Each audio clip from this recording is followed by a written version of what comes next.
So today is the announced Global Day of Jihad. Police are mobilizing across the country to keep an eye on things. There's planned protests. I think it may devolve into riots. I hope nothing more serious happens, but a lot of people are particularly worried. Not only that, it is Friday the 13th. So, I don't know, it's ominous.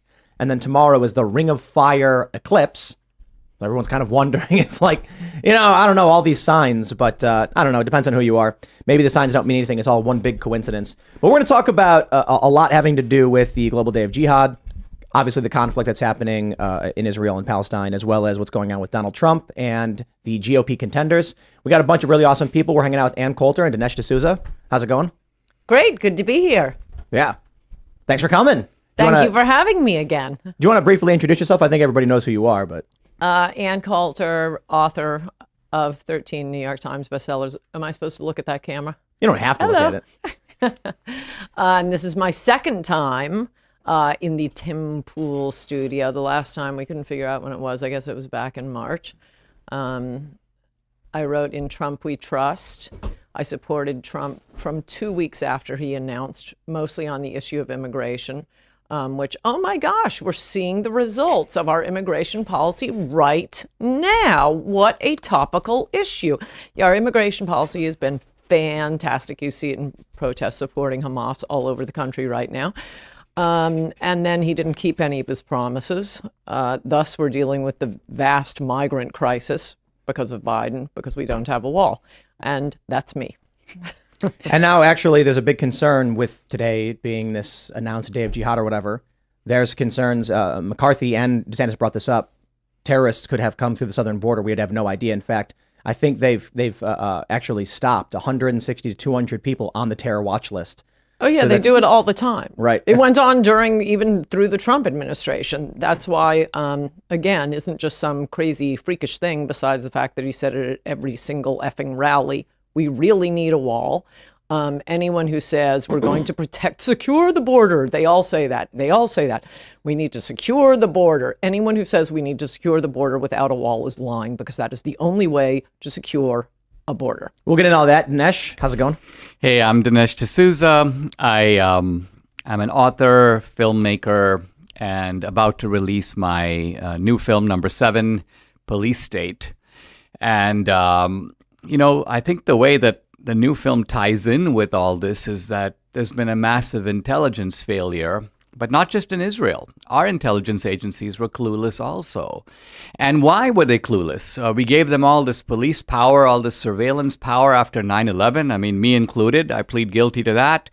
But it seems that they have shifted their gaze. Instead of focusing on the jihadis abroad out to kill us and damage our allies, they're focused on some grandmom who strolled into the Capitol for like 10 minutes on January 6th and took a few photos and chatted with the cops and then was back out on the street. So I think that the police agencies of government are too busy building a police state at home to be doing their real job with foreign terrorists abroad. Yeah. Hannah Claire Brimelow's hanging out with us. Hey, I'm Hannah Claire Brimelow. I'm a writer for Timcast News. I'm really grateful to be here with two people who can speak to how we got here and what we do now that we're facing all this global tension. Kellen's here today, pushing the buttons. And I think we're ready to get started. Yeah, well, I think we have two really great points right now with immigration and the failure of our security apparatus. When these laws are being put in place and the Patriot Act is being signed, it's like, oh, look, we've got these terrorists who want to hurt us. You've got, after 9/11. Now it seems like they just don't even care about any of that. The border is wide open. Kevin McCarthy and Ron DeSantis are saying we could have terrorists coming through the southern border, sleeper cells, people who hate us and despise us, and they're completely ignored. What's the purpose of the Patriot Act if we're like, come on in without being checked? Now we're on this day. They're saying is the day of global jihad. You've got a bunch of news outlets saying Hamas has called for protests. I'm pretty sure after what they just did in Israel, killing children, this is not a call for protests, right? And Dinesh brings up a good point. Our intelligence agencies are so concerned that there are Trump supporters upset with the state of the government that they're focused on them, and this leaves us vulnerable. I mean, when you hear Christopher Wray testifying, I kind of look to see, is he joking? Like, because he's speaking with a straight face. They all do. Merrick Garland, too. In fact, he'll talk about, I have relatives who were killed in the Holocaust. I've learned the lessons of the Holocaust. We've got to abide by the rule of law. And so our police state is a little unique in that it marches behind the banner of law and democracy and fighting for truth and suppressing disinformation and misinformation. Normally, police states don't have to give reasons, right? In Stalin, they come to get you on the train, they just smash you on the head and they cart you away. They don't have to tell you why you're being arrested. But our police state is, I'd say it's in the making. It's under construction. So it needs a lot of lies and a lot of masquerade. And that's what we're getting from the Biden administration. And what's the objective in the end? Well, on the border, I think that their objective is this. You can't build a police state if you don't have a constituency large enough that's going to help you do that. And the Democrats don't have that yet. The country is too closely divided. So they're like, listen, if we can let in 10, 20, 30 million people, let's just say over the next 10 years, we now have a new America. We have a working majority. We're basically back to FDR in the 1930s and 40s when America was a one-party state, but the Democrats weren't the same gangsters that they are now. So I think that's their motive for the open border. They have to have a reason for it. They're not trying to import jihadis. They just don't care. For the same reason they don't care about child trafficking. They know what's going on. They're not for the cartels, but they know that cartels are needed to grab people in Central and South America and bring them 2,000 miles to the border. So they're working hand in hand with these guys, but I think that is their objective. Their objective is political. I disagree with almost everything you just said. For one thing, I mean, yes, the police state, it's not a police state, but the bad behavior by the police is very bad. It was bad what they did to the Proud Boys in New York under Donald Trump, who then, by the way, disavowed the Proud Boys. You know, there's your big hero. It was bad what they did to the January 6th protesters, at least the ones who weren't committing felonies. But I don't think you need to hook this to what's happening right now to say that that is very, very bad. That is bad. They should not be doing that. But as for intelligence, FDR, when he was president, didn't see Pearl Harbor coming. We didn't see 9/11 coming. Our CIA said that the Shah was going to last for another 20 years. We don't need to worry about it. The next day, bam.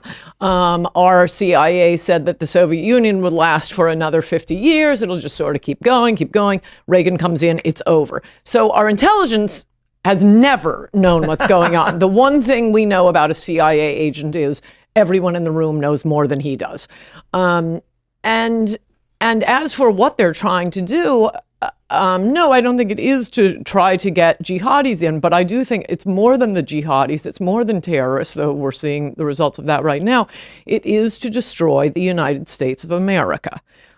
Trump talked a good game, sadly didn't do it, and his line, a country without borders is not a country, is true. They want to change the culture of this country. If you were in New York right now, I mean, you may as well be in Caracas. There are migrants all over the place. They are taking over soccer fields. They are in Central Park. New York, sanctuary city. Now you see what it's like. Those of us who have been living in LA have seen it for a long time. They want to destroy this country. It is the same thing that's going on in Israel. It's always the barbarians against the civilized. Barbarians against the civilized. And liberals have always taken the side of the barbarians. Dennis Prager has this idea he mentions. I think he calls it cut flower politics or something. I'm totally butchering the idea. But his idea is that you have this beautiful flower, and when you cut it from its roots, it looks beautiful for a little while before withering and dying. That's a good line. And so in the United States, whether anybody wants to admit it or not, the moral framework this country rests upon is Christian. And there are a lot of people who are atheists who hold Christian moral frameworks that don't realize it. And I'm not saying this to insult secular individuals or atheists, but Bill Maher especially. Bill Maher will talk big game about free speech, innocent until proven guilty, right to a speedy trial, these things literally rooted in the Bible. And if you, I was reading about the Constitution and where the amendments come from and where these ideas come from. And quite literally, I think the 4th, 5th, and 6th Amendments are rooted in the story of Sodom and Gomorrah. They're actually rooted in Blackstone's formulation. And Blackstone's formulation is better that 10 guilty persons escape than one innocent suffer, quite literally informed by the story of Sodom and Gomorrah, Lot, etc. I think it was it Abraham? I'm not as well versed as Dennis Prager is. But I bring this up because these are our moral frameworks, how we view the world and how we protect the innocent, things like this. when you import millions of people who are not from, don't have these moral traditions and these ideas. I'm not, many of them are Christian, by the way, but they don't have the same moral framework. They weren't Absolutely raised in the same ideas. It is very similar to what Dennis Prager says about cut flower politics or whatever the phrase he used. Yes, you that's get the brilliant. idea. These people are coming to this country, many of whom I think are good people, right? That's what Donald Trump said. Right. But they don't have a historical tradition understanding our moral frameworks, our Constitution. You give that a couple generations, and you are rapidly accelerating the process by which the Constitution-loving Americans who believe in the classical republicanism, which is not the Republican Party, it is the formation of this country, the various states. Yes. They're not going to have that, and they're going to vote based on that. Their kids are. Yeah, I mean, I think the immigrants are educated by the natives. I mean, think about earlier generations of immigrants. They came here not speaking English, right? But their parents all said to them, you got to learn English because you're now in America. Now, why did their parents say that? Because they found themselves in a culture that had a set of norms, principles, a common language. Those things were held to be important. Our immigrants now, illegals included, are being educated by the left. And the left is telling them, in effect, you don't have to learn English. Why would you? In fact, it is a betrayal of your identity to become American in the traditional sense. So this is a dirty bargain between immigrants and natives. I can't put the blame entirely on one group or the other. I mean, hey, if I was a poor Venezuelan, I'd try to get the heck out of Venezuela and get my butt up here and, practice my backstroke, get over the Rio Grande. I mean, I'd do all those things, and I wouldn't be the bad guy. I don't think you would. I mean, I hear people say this a lot. I don't think you would. Why I think not? you're a naturally law-abiding person. I don't think I would break into another country.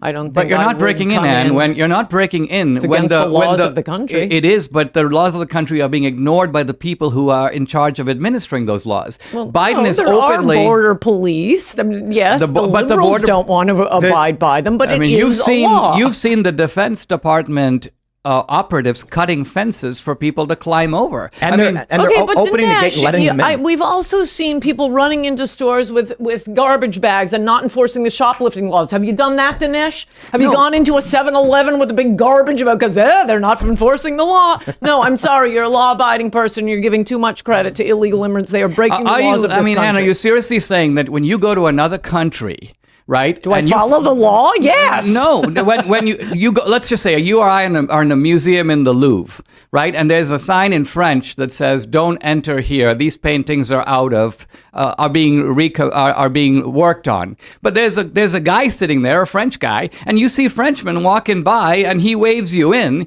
You walk right by. Nobody stops you. Nobody tells you to leave. You're in France. You're doing what the French are doing. The authorities are okay with it. And so you're going to go, wait a minute, there's a law in France. I hear they passed in Marseille that says you can't go. No, you're going to basically... That's a terrible metaphor. No, it's actually a good metaphor. It's the January 6th metaphor. There were people in the Capitol. They saw cops there. The cops didn't tell them to leave. There were no bullhorns saying, get out of this building. Open door. January 6th, yes. Swimming through the Rio Grande, no. But here's another. I don't think it's one or the other. I think a lot of these people do know that they're breaking the law. Of course they do. 100% they know. You watch them running from border guards. Of course. However, there are a lot of interviews with some of these migrants published by. This is, I think, detrimental to the left's argument. There was a Vox published an interview where they asked one of these migrants in the caravan why he was coming to the U.S. and he said, "I miss my PlayStation." One guy said, "I want Buffalo Wild Wings," and it's like these are not refugees, dude. But they also say the NGOs are going down and telling them it's legal, you're allowed, but you better hurry up because you have to do it now. And here's a script. Right. Here's a script that drives them crazy, but unfortunately there was a long article in the New Yorker describing the scripts they have for, sometimes they'll lie about what country they're from. Well, this country you're going to say you were raped. This country you're going to say you were a slave. They have scripts. Many New York Times wrote about it, New Yorker wrote about it, and every time I bring it up, they go mental. They are handed scripts on what to say. Bracelet right there. Do you see the bracelet? This one? Yep. This was given to us by, I think this might have, I'm going to be so upset if I get the wrong person, but I think it was Julio Rosas. I'm not sure. This is, do you guys speak Spanish? I don't know. A little bit. Let me see. I can't. So this bracelet is what they put on people who are being trafficked. It marks delivery. Wow. We not only have that gifted to us, but we were gifted fake IDs that they get made. Oh, yeah. So when they come, they can claim to be, we have a fake ID. Here you go. Right here. Check it out. So this was one of the I journalists. got one in LA once just to see how easy it was. LA has had a problem with immigration much longer than New York, New York. And I got to say, it was a really good fake ID. And all you do is go over to, I forget the name, MacArthur Park. Sorry, it's mentioned in a song. Walk over to MacArthur Park. The way they used to sell drugs in down in Union Square in New York City, they walk around, what do you need? This is Fake a anything. passport Republic of Cuba, fake ID that someone used. So when they came to the U.S., they could lie about where they come from. And I think the point I'm trying to make is that the lies are being encouraged at the outset by the people who are running our government. In other words, there's in fact an international operation. How does somebody, let's just say, move 2,000 miles and get to the U.S. border? Well, the answer is there's got to be a lot of networks along the way that are providing you with maps, with medical facilities, that are giving you condoms, that are telling you if they stop you in Mexico, this is what you say. And so there is a sort of international convoy operation, particularly bringing the immigrants from deep in South America. But then you got guys coming from China, you got people coming from Iran. And it's a wink-wink operation. You don't even need, in today's technology, you can't get away. If they really wanted to stop you, they'd stop you. Yep. They don't want to stop you. And that's the point. So you're like, I produce my fake ID. They pretend it's a real ID. I claim to be a refugee. They know I'm not a refugee, but they give me a court date 2 years from now. They know I'm going to disappear in the country. I'm expected to disappear. So what I'm getting at is there's a reciprocity going on here between an administration that wants to flout the law for its own reason and then the illegals that have their own motives. So these They are better two. not use those condoms or they won't be able to have an anchor baby. And that is the true goal. no, That's the goal. But here's the more terrifying reality is that all the reporters that we've talked to who've covered this said it's mostly young women being raped by the human traffickers. It's not condoms. It's they don't care about any of that. Well, that's back to your point on the Christian underlying of our freedom, and we are the freest country in the world. I mean, anyone who comes from any other country, any immigrant to Finland makes it less white. It's a very, very white country. Any immigrant to America makes it less free. We are shockingly the freest country in the world in so many ways that other cultures do not understand. And one of the things that our media, as Dinesh says, there is an operation going. It's I've never seen so much collective lying. But the rape cultures around the country are going to be quite a surprise for the feminists. I mean, Well, Let me just tell you, ladies, you never had it so good with American Forget men. that we stopped talking about one of our most famous rape cases that came out this year, which was that 10-year-old girl from Ohio who was taken across the border to get an abortion. And as it turns out, she is the daughter, I think, of an illegal immigrant. The man who raped her, who's 27, Of course. was an illegal immigrant and lived with her mother.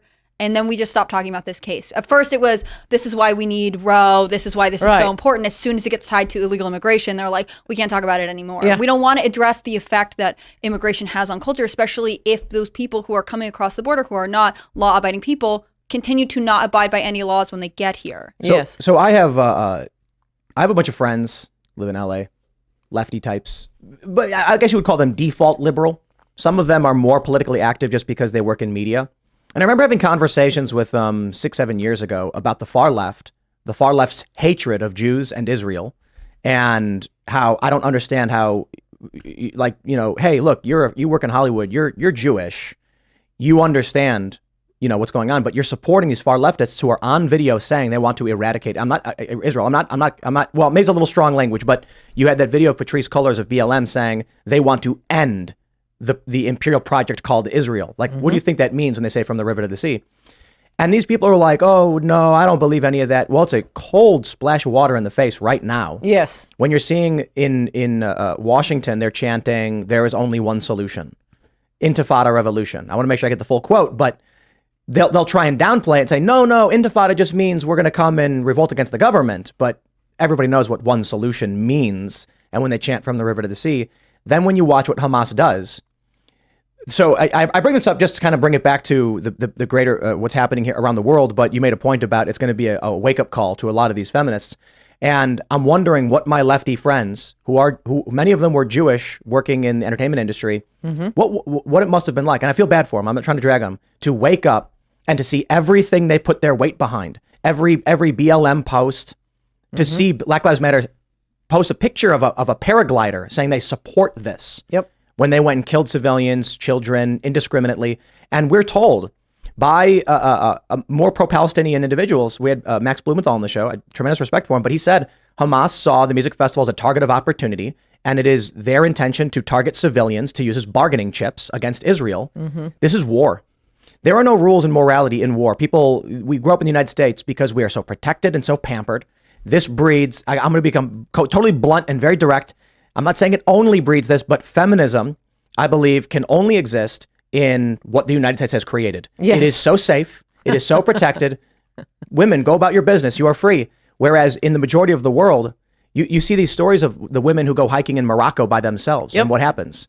What we see now with Hamas is a wake-up call to many of these lefty feminist types who supported BLM to realize these people hate you. They want to kill you. And if it was not for our security apparatus, yeah, you'd be living in a very brutal, cold reality. I mean, this whole doctrine of, multiculturalism, anti-colonialism, it was cooked up inside the West.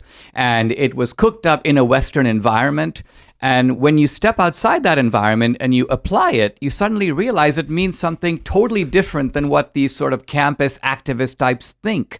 So when you think, for example, about Hamas and just the recent massacre, in some sense, it is even worse than the Nazis. And what I mean is not in scale, of course, but what I mean is the Nazis were sufficiently Western to realize that they had to hide their crimes, right? The death camps, there's not a single death camp that was in Germany. Think of it. They were all in the occupied territories. They were in Poland because the Nazis realized we can't tell the German people we're doing this. We got to hide it. Hamas doesn't hide it. If they kill a kid, they're laughing while they're doing it, and then they put the video themselves. They're not waiting for some journalist to expose them. But they're exposing themselves. I think that shows how the Nazis were a more terrifying evil, because by hiding it, they seek to get away with it. But what's great, to get back to what liberals must be waking up to right now, I mean, I hope this will last, and I hope they have noticed. It was the left that encouraged BLM, that encouraged these riots and the attacks on the police, and all cops are bastards and burning down police stations.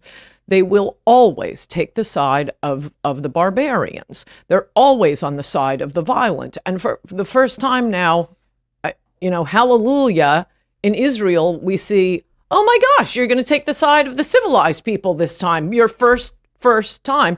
I mean, of course BLM supports Hamas. What did you think? And can we get a list of the corporations and the celebrities that donated to Black Lives Matter, now all out supporting Hamas? I just hope that the pushback that happened so fast, so quickly, I hope it didn't happen so quickly that they suddenly realized, oh crap, we stepped in it, and pull back. No, tell us what you really think. Also I'm sorry, just one more thing, but also the diversity and diversities are saying, and sorry you guys, but white mans are really SOL. I'm actually mixed race, so I'm okay. That is not going to count. It's actually worse. All the police chiefs, all the head of universities, all the heads of symphonies. I mean, read Heather McDonald's book. I'm constantly interviewing her on my Substack. She has this book, When Race Trumps Merit. And it's unbelievable how every important position in this country has been replaced by usually a black woman, especially at the universities. And now we have at Yale, no, I'm sorry, it's Harvard. The president of the Kennedy School at Harvard is giving all these pro-Hamas statements, and all the big, very wealthy, very smart, well, not that smart because they were donating until now, Jewish donors saying, that's it, no more, we're cutting off donations. Something else Heather McDonald has been saying to rich donors, stop giving to these universities, they hate you. I'm actually deeply offended by the notion that we have been screaming for years, BLM is deeply anti-Semitic. And I'm not saying that in any cute kind of way. How about just anti-white, anti-American? Well, for sure. But to these people who... more important to me. to many of these wealthy individuals who are donating to these universities, you realize you're supporting very evil individuals. When they say decolonize, what do you think that means? And they've been holding up those signs for a decade. And these donors to these universities are just like, I wonder what that's all about. Bro, they're talking about killing the people who are here. Yes. And it's fascinating. When a Yale professor put out a statement just a couple days ago saying settlers are not civilians. That statement is to justify the targeting of innocent children, women, and men Murder. who were massacred in their homes Yeah. without warning, because to them, and they're chanting in the They're streets. combatants. Exactly. The settlers is not civilians is a variation of systemic racism, because systemic racism is a way of saying I don't have to find a racist. I don't have to find a white guy and a black guy who applied for a job. The black guy was better qualified. The white guy got the job. Hey, we found a racist, someone who did that. No, systemic racism locates the problem in a system, and similarly here, the settlements become the equivalent of the system. And so everybody in those settlements who could be innocent themselves, they could even be kids, nevertheless become occupiers. Yeah, I remember I was at a protest for Native American issues, and they were saying our land was stolen. It's a sacred burial ground. And when I asked the activists, I was like, what part of it is the sacred burial ground? And they're like, oh, all that. And I'm like, and just that? Like, well, all that too. And it basically Just a vague hand gesture everywhere. But it's sort of where my hand is pointing. to be As far as the fair, eye can see. these are just leftist activists saying this. Right. And so I'm not speaking on behalf of Native Americans who are concerned about what land they may have had burial, cemeteries or whatever on. But the activists' view was all of it. Just everything you can Right. see belongs to them and should be reverted. And it's like, well, hold on, that's not reality. Okay, people live here.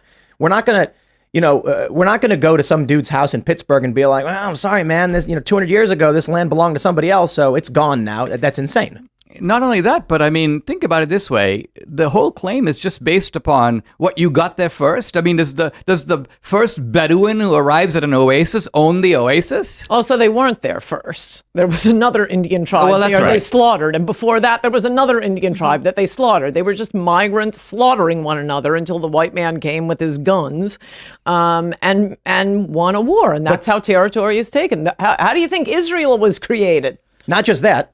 When the Native Americans were warring with each other to take land, white men showed up and warred with each other over that land, and you had colonial inter-European Right, conflict right. in the New World. It's just the world is. But only white or Western, whatever you want to say, European. I mean, I generally like white people, but one thing I really hate about them is this weird suicidal gene they have. There's no other ethnic group. There are no other countries that say, we suck. We suck here. You can have our country. No, every other ethnic group, we're the best. Hispanics are the best. It's not even Hispanics. It's Mexicans, Ecuadorians. We crush, we kill. No, only white people. We suck. Well, here's the dangerous thing about the left's ideology. It is only applied to the United States because when you bring the same concepts to Europe, things get really weird because they talk about indigenous rights. So what do you end up with? You end up with white identitarian groups in Europe saying indigenous rights. We They're completely like, thank agree. you so much for this. Yeah, they hold the signs saying indigenous people's rights, and they make the same arguments the left makes here as to why they oppose immigration in Europe. And it's like, well, okay, I mean, that's the left's argument. I'd rather right? take Israel as our lodestar if we could do 1/10 of what they do. Oh, did you see my proposed solution for what's happening in the Middle East? I think it's really perfect. We take all their Palestinians, they take all our illegals. They get drywalling. Yeah, We don't have a problem. Well, it's interesting how they keep describing Israel as this kind of occupying power without asking, well, wait a minute. How did this region start out? Well, first of all, the Jews were there first. It was their land. Then they go into the diaspora. The Romans smash them and they take off. Then you get a bunch of Muslim farmers and sheep herders over there. But Islam comes around in the 7th century and conquers that whole region, which was, by the way, almost all Christian. Jordan was Christian. Syria was Christian. So these are Christian lands forcibly conquered by Islam. And yet somehow Islam gets out of this sort of reputation of being an occupier, and they're somehow able to pin that on the Jews. I mean, it's just a kind of an amazing sleight of hand. I mean, yeah, I do not know a whole lot about the history. I do know that when I grew up going to Catholic school, many of these cities were Jewish cities, like where, Jerusalem, etc. And just based on that concept alone, should we go back and say, oh, no, it's not free Palestine, it's free Israel, it's right? Or Judea, or whatever it was. I mean, when I was in Israel, this was last December, it's really fascinating because they're doing all this archaeological work. And they're finding out that many of these artifacts are coming up now that are validating the Hebrew scriptures. I mean, people for a long time think about it. There was no independent evidence that Jeremiah or, these prophets of the old David or Saul ever existed. But suddenly you pull out a medallion, or you pull out a writing, and it's like King Saul, King Solomon. You suddenly realize, wow, there's the historicity of the Old Testament is being affirmed by secular modern Israeli archaeologists. Now, what does that have to do with what we're talking about? Well, it's establishing the historic claim of the Jews to Israel. Well, actually, I went to a coin store, and they had one of the old coins that was minted around the time of the birth of Christ, and is believed. I don't know if the coin that I bought was one of the coins used by Saint Casper, but it was the same currency used by Saint Casper, and my understanding is, after researching about it, buying the coin, it's verified, historical, in like a box and sealed and graded and all that stuff, that quite literally, yes, there was a guy, he was given currency, it was minted for him so they could fund his trip.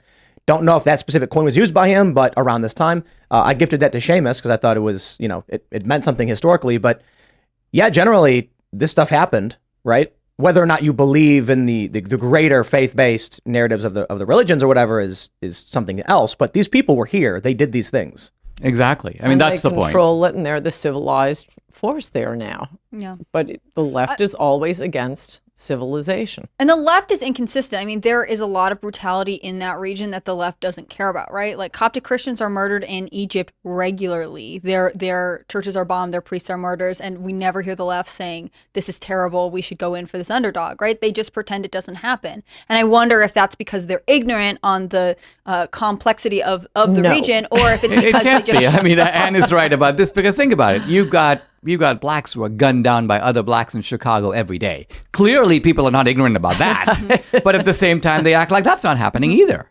But then It's just- how do they justify, I mean, I don't think they do, but is there a way for them to justify to these donors at Harvard why they pick some sides and not others? Because they're completely inconsistent in how they enforce usually this theoretical... the big donors wouldn't care. They're going to take the side of the violent ones, of the primitive ones. I mean, it's kind of why they don't have cognitive dissonance. They're the donors are the top of the heap of this civilization, the civilized world, but it's just cute, it's fun, they don't BLM, I'll write a check. Now that it comes to something, close to home, and this was just a hideous attack on Israel. I mean, I don't think it matters whether it was, how far it goes back. You don't slaughter civilians like this. And they lie about everything. Here, I'll tell you my challenge. They do lie. The left lies about everything endlessly. It is mind numbing. Every day I have to track the stuff. And, as someone who's somewhat, years ago, I come into, hey, this story's happening. It was 2014, Protective Edge. I knew very little about Israel, Palestine, and I'm trying to understand what's going on. And I get these leftists saying, look, Israel indiscriminately bombs, they kill civilians, and these poor Palestinians are in an open air prison. And I'm like, interesting. And then I knew a journalist who was fair and balanced, and he's like, I've been to Israel. Here's what I saw. It was horrifying. The rockets were exploding. I went to Palestine. It was horrifying. Here's what I saw. And I'm like, that's interesting. I was like, maybe this truth is closer to the middle. And then what happens? Half the stories I heard about Palestine were all lies. They're lying about what Israel actually did. And then it's like, okay, is Israel innocent? Well, it's war, so there's going to be collateral damage and problems. But every single time it comes to these arguments, the left lies to me. Mm-hmm. I have no choice but to be like, I must give Israel the benefit of the doubt, because you keep lying about everything. Right. And Israel may be lying too, but it seems like they're lying less than you're lying. So I don't know what I'm supposed to do other than say, yes. When Hamas goes and kills a bunch of women and children, and I'm told by the pro-Palestinian side that, well, yes, that's a target of opportunity. They're doing that to gain leverage and capture people and drag them back to Gaza as bargaining chips. I'm like, so you admit your tactic is to indiscriminately target civilians? Well, Israel's saying they're trying not to target civilians, and it's unfortunate that it happens. I'm sorry, it sounds like you guys are evil. Right. Sure. I mean, there's that video on social media of the Palestinian parent who's telling his kid to go throw the rock. Yeah. And you can tell the soldiers are really uncomfortable because the parent is egging his kid on, and he's telling the Israeli guy, shoot the kid, shoot the kid. It's almost like he's looking for a propaganda with his own kid. I mean, it's almost inconceivable. a point about these donors, though, because it doesn't make sense that you got all these rich guys who are doing super well. They're multimillionaires. Why they would fund, quote, barbarism? I mean, that doesn't make any sense. Why are they continuing to give to these universities? And I think it is because the left has sort of captured the trophies of high culture, the Lincoln Center. And so in a capitalist society, you've got people who do really well, they make a lot of money, but they always have this little anxiety that they don't have culture. And so they want to buy culture. And the way you buy culture is you give money to Harvard, and then you get on the board. Or you get on the board of the Lincoln Center, and you don't really care what they stand for, what they do. You walk into the museum, you can't understand any of the art, but the point is you don't want to be seen as a guy who's a barbarian and a Philistine, and you don't know what art is. So you're like, I need to be on the board of the Lincoln Center, and then I will be seen as not only a rich guy, but a very cultured guy. There's something to that, but they also, most of them did go to the temples of high culture like Harvard and Yale. And I don't know, I see too many Black Lives Matter signs. And what's that one? In this house, we believe, hung up, in the Hamptons, in places like Palm Beach, huge, Black Lives Matter. That is them taking a side. Yeah, it's chic. It's definitely chic, but it's always on the side of the barbarians and the violent. That's how they show how cool they are and how rich they are, because they don't need to worry about what you were saying about civilized society. They don't need the police. They live a safe life, so they have the luxury of pretending to support. Of promoting violence in someone else's life. Castro, Black Lives Matter. They're unlearned, unworldly, naive, unsophisticated individuals who blindly march along with whatever they think the narrative is so they can fit in. Many of these people know what they're doing is wrong, but are scared to speak out against it. Those are cowards, and they provide donations to this. But I think the simple thing is, you made the joke about, Palestine will take all the Palestinians, they can have the illegal immigrants. A joke we have to make is, we'll take the Venezuelans if they take our leftists. Because the people in Venezuela fleeing leftism, at the very least, will... But it's a joke, right? And so the issue is, they voted for it. These it's leftists, not like it was imposed on them in Venezuela. And now they're running from it. They voted for it. But the leftists in the United States have never been to Venezuela. And the funny thing, you take an American leftist and bring them to Caracas, they'll likely be murdered. When I went down I went down to Venezuela, I think 9 years ago with Vice. And we were covering the uprising that was happening. It was interesting. It was the wealthier individuals protesting against the government because their lives were being destroyed by these policies. And 4 or 5 times, someone would walk up to me and go, "Where are you from?" And I know what happens if I say America. So I would say Vice magazine. And they would say, "No, where are you from?" I'm like, "Oh, Vice is a Canadian magazine." And they'd walk away. If I said I'm an American, I'm going to get, something bad's going to happen. So that's nice. So I'm glad they're all here now. But that makes me feel much better. No, but if you were there then, and this is why, I mean, sometimes I think it can be flip and unfair. A lot of New Yorkers didn't vote for the government. A lot of Los Angelinos didn't vote for the government. So, yeah, I have sympathy for them. I'm one of them. But know that in this case, what I'm saying about how they voted for it, they have masses of poor people. And Hugo Chavez said, "I'm going to take the property of the rich and I'm going to give it to you guys." And they're all out there with their red hats, and they were moving poor people onto the golf courses and taking over golf. And the poor, yay, yay. And actually, they love this. It's true. like Eva Perón. This is not true. None of this is true. I'm actually married to Venezuela. I know this history very well. Hugo Chavez came in the 1990s, and he said the exact opposite. He ran as a third-party candidate, as a kind of Ross Perot, and he said, "I am not a socialist. I am pro-business." He goes, "Both parties are corrupt," which was true. And he said, "I will steer a middle course." And a lot of Venezuelans, by the way, Venezuela was not a desperately poor country. This was not India. They were wealthy, right? Venezuela was in some ways wealthier than the United States, with oil wealth, yeah. Debbie, my wife, when she grew up, she says when she came from Venezuela, Caracas, to the Rio Grande Valley of Texas, she thought she was moving to a third world country. Wow. Because she walked in and there was she's like, what kind of houses are here? It's all so ramshackled and run down, and people are like rednecks, And anyway, the point is, Hugo Chavez pulled a fast one. And now the moment he got in, he allied with Castro. Now, he always had those roots, but he didn't campaign on that. Wow. And while they had a free election in Venezuela in the 1990s, they have not had a free election since. I mean, they have been rigging the elections openly. Well, it may have been rigged, but when he ran for re-election, he absolutely ran on taking from the rich and giving to the poor. And did your wife ever look around in Caracas? Because the poor people way outnumber the rich. And that, by the way, I think it's an important point that you make. It's not a good way. It's not the American way. What set America apart from most other countries, and especially Latin America for its entire existence, was this vast, vast, vast middle class. Everybody had a pretty high standard of living. And by bringing in the third world, we're going to end up like that with your rich wife and probably everyone in this room in this tiny little strata, and then masses and masses of peasants. Well, I mean, Venezuela was a country that it does have more poor people than rich people, for sure.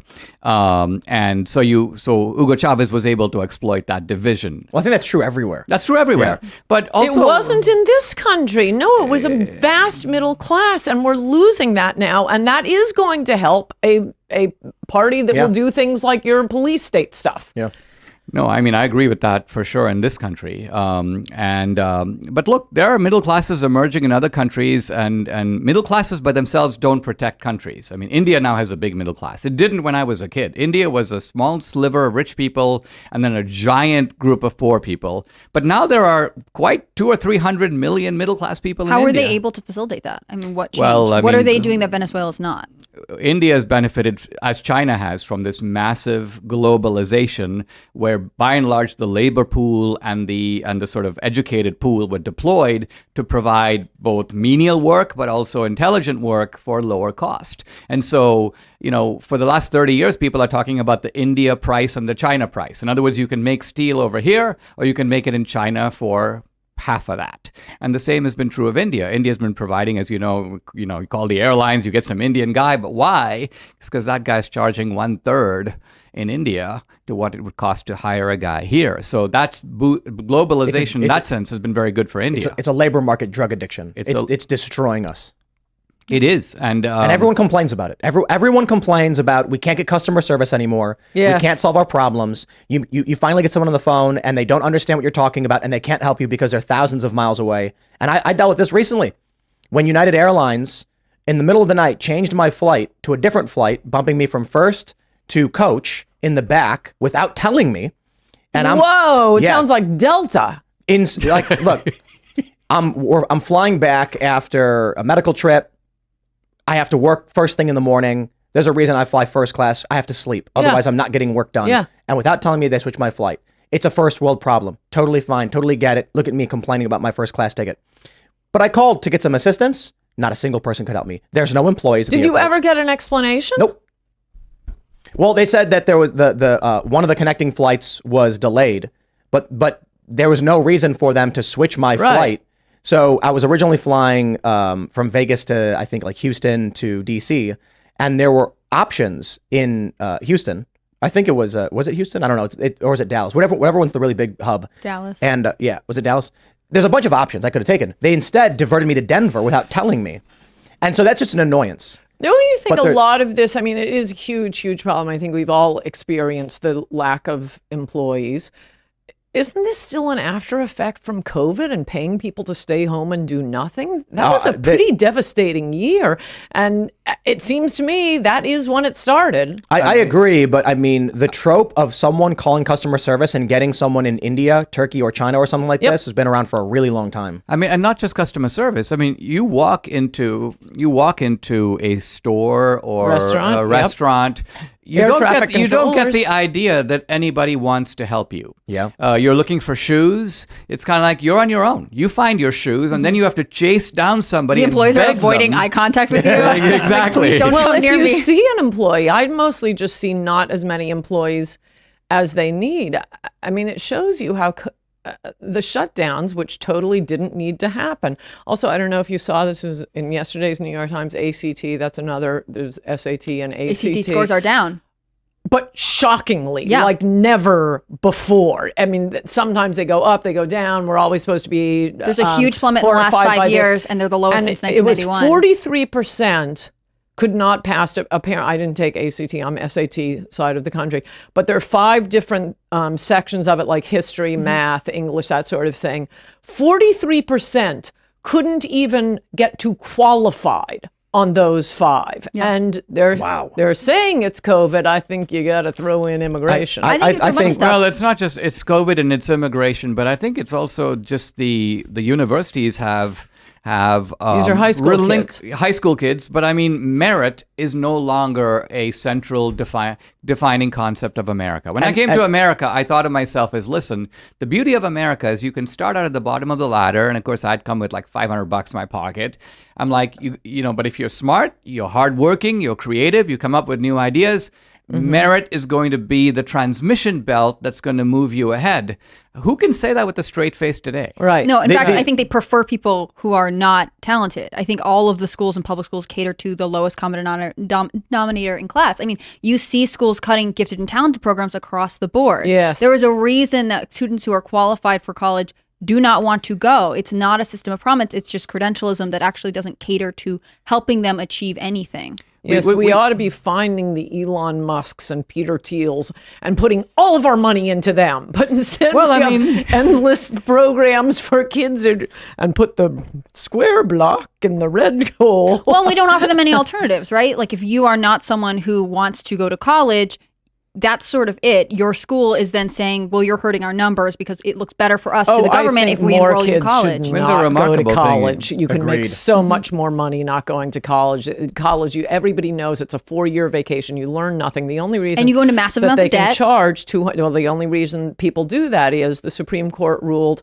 IQ tests unconstitutional. You could give any employee a 5-minute IQ test, and that will teach you everything you need to know for any job, whether it's busboy. You always want the smarter person for the job. But you can't do that. The SAT and ACT are basically IQ tests. So what you are doing is paying $200,000 to get around the Supreme Court's rule that the employer can't give you an IQ test. So just take the SAT and submit that to your employer. So a buddy of mine was running a mid-size marketing firm. He had a couple dozen clients, and as he was expanding, he needed to hire people to manage the social media platforms of these various restaurants and businesses. So of course he goes on various job posting boards and says, here's what we're looking for, blah, blah, blah, college degree required. He ended up firing, several people every week. Problems, phone call, what do I do? They're panicking. This image was offending someone. What do I do? And he's just like, figure it out. You're a social media manager. This is your job. This is why we look for people with expertise. And that's fired. Finally, he's running out of money because he's gone through so many employees. So he posts on Craigslist and he gets a couple applications from some people. I think they were just high school grads. They may have dropped out. And they said they had moved to California to pursue acting. And he said, well, they're willing to get paid substantially less. And so at this point, with how much money I've got left, wasting money on these people, I'm going to hire them. So then he tells me that the first week they're there, he gets not a single text or phone call. He gets worried. He's like, what's going on? He comes into the office at the end of the day, how things are going. Like, everything's good, boss. Yep. And he's like, no problems. Oh, there was a problem with one of the companies. They were upset about one of the photos. We took care of it.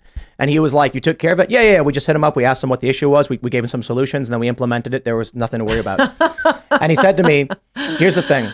These kids who spent their whole lives going to school and being told what to do couldn't solve problems because whenever they had a problem, they were told what to do. And being patted on the head for whatever they did. Participation awards. But these two people that had moved to California to pursue acting were individuals who decided what was right for themselves and were going to pursue their own vision. And it's like, I think that translates in the workplace. These are people who are like, I'll figure it out. Whereas the college kids were like, please tell me what to do. And so there you go. Yeah, I mean, the problem isn't just that the college kids are not street smart and don't have real world experience. It is also that there's just been a rapid decline of just the baseline level of knowledge. I mean, what a teacher could walk into and expect kids to already know. Like, okay, we're going to talk about the Federalist Papers. They're written by this guy, Publius. And then right now you can't, people are like, what? Publius? What? And then you've got to explain, well, there were these 3 guys and they came together and they decided to write. So what I'm getting at is that college has become remedial. College is basically like the 9th grade. Right. But here's the issue. When I was a kid growing up, my family opened a coffee shop. So I'm between 9 and 11 years old. I am surrounded by no one but adults on the weekends when I would work with so I'd be working the register. I'd be making coffee. I'm like 10. Some customers would complain, why is there a 10-year-old making coffee? But what do I hear? I hear a 24-year-old guy being like, I can't stand these Republicans. Right now we got, and they're saying stuff. And that's what I'm hearing as a kid. So what's happening is, as a child, I'm learning from adults. I'm learning how to be an adult from adults. What we've started doing with schools is we're having children learn how to be adults from other children.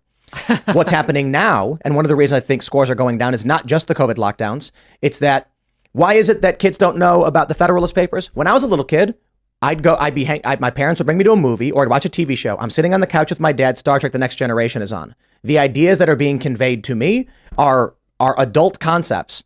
Now kids are on social media where all their culture is from other children who don't know anything either. So what's relevant to them is, oh, that dude threw a pie at that other guy.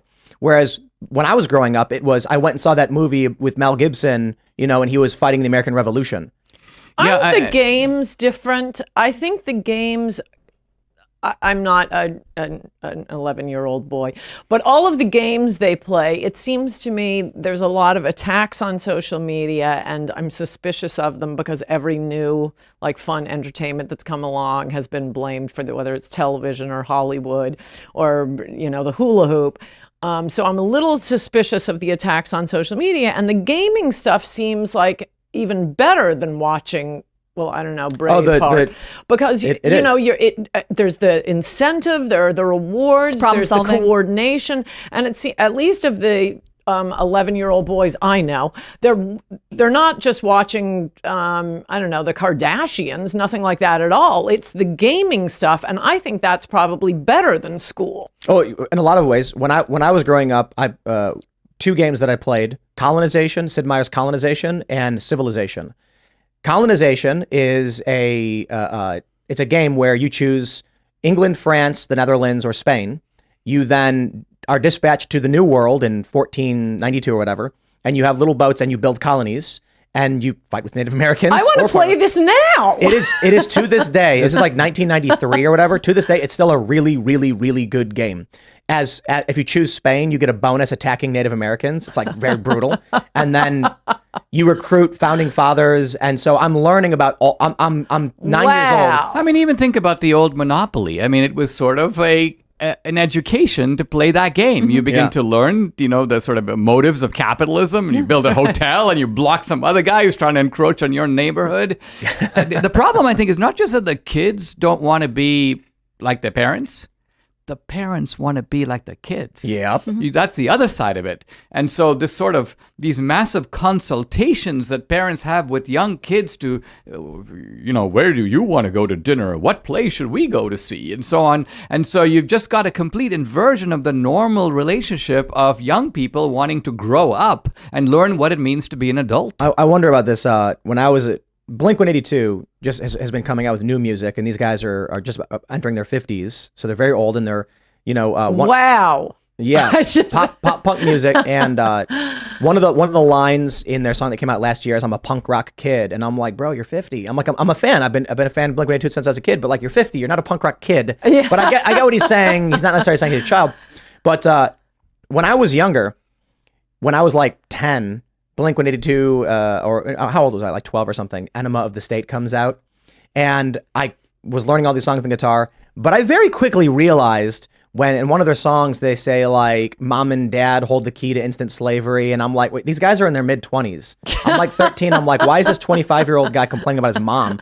And that's when, at a very young age, I was like, they're pandering to me. They're lying, and I shouldn't say lying, but it's these are adults making content for children. I think a component of that, there is some I don't know why this is. There is a desire among many adults to, like you said, they want to be like the kids. And I'm like, why? You should be like the adults, right? There's a constant desire. I guess it's because they're afraid of aging, right? I mean, that's what it is. I don't think that happens. I think it is. Much as I think people I think it's money. I think there is a complete fear of responsibility, and so there's a need that someone else is to blame for everything that goes wrong. I think that they want to stay these adult children. I mean, the term adulting is sort of hilarious, but also gross, right? Not having kids, there's nothing I love more than sitting around and giving people child rearing tips, but I really do not think this is I can't wait for your parenting book. I know lots of parents. I don't know anybody I'm sure there are bad parents out there. I am sure that is true, but there's bad anything. There have always been bad parents. But there's the trope of trying to be the cool mom, trying to be the cool dad. I'm hip, I'm with it. I don't think that's new. Well, it's not new, of course not. It's let's look back at movies. Let's just say can over I the get past a coffee? I'm sorry. movies yeah. of the past 30 We have years. a coffee machine over there. I Sorry. don't know Oh, sure. Okay. if we have, see if you can make it work. You were saying? We're still rolling, right? Yeah. Oh, yeah. So, We're live. look at the themes of movies over the past 3 decades. By and large, what you have is you got some parents, and they're either wicked or they're uncool. They're one or the other. And That's booze. there's a problem that has to be solved, but it's never going to be some dad who solves it. If it's going to be an adult, it's going to be the mom. So that's the nod to feminism. Yeah. But normally it's going to be solved by the kid. Right. I mean, I find this really interesting because there is a phase of development where, especially for young men, they naturally start testing their dad, right? This is something that their neurobiology is wired to do. And so in some ways, it's natural that our coming of age stories would have, dads who eventually have to sort of step back and their son takes leadership or whatever it is, similar with women. But I think more than anything, no one wants to be the adult in any of these situations. And there's sort of a desire. Of course, parents want to relate to their kids and be cool. I don't think that's a bad thing. I just think ultimately part of it is this fear of responsibility, this desire to put off having to accept that things are hard. I mean, this is the same thing, the same justification people have for not having children at all. I just like my lifestyle the way it is, and I don't want to interact with, children, and they're sticky and they'll take up my time and resources. They are sticky. But they ultimately give you something that is worth having. I mean, your father, I think maybe downstairs. Ultimately, as much as for it. we don't want to, sorry, Anne's leaving us as I rant about things. As much as we don't want to just, no one wants to grow up and have to do hard things. On the other hand, the hard things are what make life worth living. And I think this is this infantilization of American culture that makes it so college is actually just a long daycare. I can't tell you how many women I knew who are like, I'm going to get my master's because I'm not ready to get a job and be an adult. So they'll spend another year dependent on their parents if their parents can't afford it, or going into massive amounts of debt that they don't know how they're going to pay off. It's ridiculous.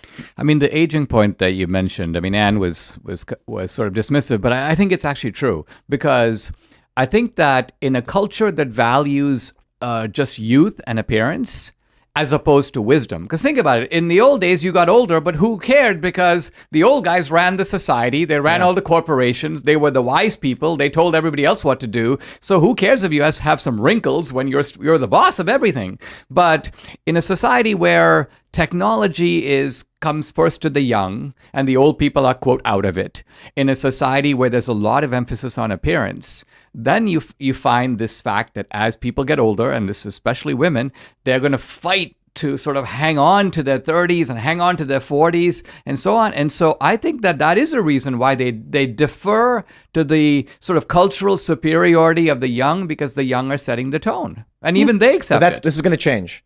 Because millennials are not having kids, because there's just substantially less children happening. I thought about why it is that these bands will pander to the younger generation. Why is it that a band in their 20s are going to write songs for children? There are more children. There's more money to be made.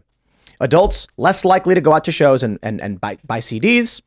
Children, more likely to get their parents to do it for them. Parents are now shifting their spending towards the kids. There are more kids than... So let's say... I'm going to give you flat, arbitrary numbers. Let's say there are 100 Gen Xers. There should be 200 millennials, right? Or there should be like 150 is actually knocking. So let's say, or at least 100, but typically it was 2.5 kids. So for every 100 adults, that's 50 couples. You're going to you'll have 150 kids. That means if you're making a CD, you will make more money selling it to the children who are going to get their parents to buy it for them than you would targeting the parents. There are less of them. But as millennials and Gen Z likely will have less and less kids, there's actually a chart that I was looking at showing the population growth, and it's rounding off. There's the baby boom, and then it's shrinking. This means that if you're putting on an event, let's say you're a promoter and you want to do a big music festival, what bands are you going to book? Are you going to book the band that's going to attract Gen Z and Gen Alpha? Why? There's less of them. If you go for the Gen X millennial bands, these are older, these are like Blink-182, they're nearing their 50s. You are going to sell more tickets than you would if you sold to the younger generation. So this is going to cause a shift, I think, in terms of popular culture, where it used to be, the Abraham Simpson meme where he's talking to young Homer and he says, I used to be with it, but then they changed what it was, and now what it is scary to me, and it'll happen to you too. Not anymore, I don't think. Now, that's why Blink-182, nearing, I think Mark is 50, I think Tom DeLonge is like 48, Travis is 47. They put out a new album, and it's already one of their biggest hits. So I think one of the songs they put out was their fourth biggest hit of their careers. And Blink-182 peaked, we thought, in like 2003. Yeah. When they put off Take Off Your Pants and Jacket was the name of their album. Very silly. And now they're back, and they're doing this nostalgia song called One More Time, where it's like showing old clips of them when they were very young or whatever. But because of the internet and because of the way the population trend is happening, it's not so much that they'll make more than they did then. It's that in terms of how many hits are they going to get, and are they going to be on the top of the charts? Yes, they put out a song and it reached, it was like a top 10 or I don't know, it was a number one single or whatever. 20, 30 years later, after the height of their success, they're back. And it's how many people are going to listen to music, and will this result in a gold record, a platinum record, and sales? There are not enough young people relative to how there's more young people today, of course. Older people die, but it's not at the degree of expansion as it used to be. I think this trend is going to change the way things develop culturally, and we're seeing it. How much of the Blink-182, and you're more knowledgeable than I am, but how much of their current sort of revival is timed to Travis Barker's personal life, right? Like, so he's now married to Kardashian, so there's a whole group of people who probably may have listened to Blink-182, may not have, who are now interested in what he's doing. His son is dating one of the D'Amelio sisters, who is this huge TikTok star. They are able to sort of re-emerge into public knowledge in a way that I don't know that everyone could because of these social connections that they have. That's a good point. Look, Metric just put out their second album in like a year and a half. Metric's not nearly as big as Blink-182, but to date Khloe Kardashian. Not even exactly. that. So I think it's also the internet has changed the way we can distribute and build fan bases. Back in the day, record label's going to say, how many sales are we getting on this album? We're not getting that many. People are getting older. They're buying less music. They're listening to music they remember from when they were kids, and they're spending money on their kids. The kids want new music for a younger generation. So what happens is you eventually say, I wonder whatever happened to that band. Well, yeah, it's the record labels are like, we're not going to invest in a fading rock band. With the internet now, they're like, no, their fan base has never left. Right. And their fan base wants new music, and it's not even purchased anymore. It's streaming. So as long as you can keep the treadmill rolling, they'll keep producing more and more music. Now you have bands that are in their 50s producing music for the same demographic. Yeah. It's I think it's causing a hard cultural like an ossification. We're not seeing it develop. Like the internet, the most important change I think the internet made to music was for the young kids out there. You used to have to buy an entire CD that sucked for one good song.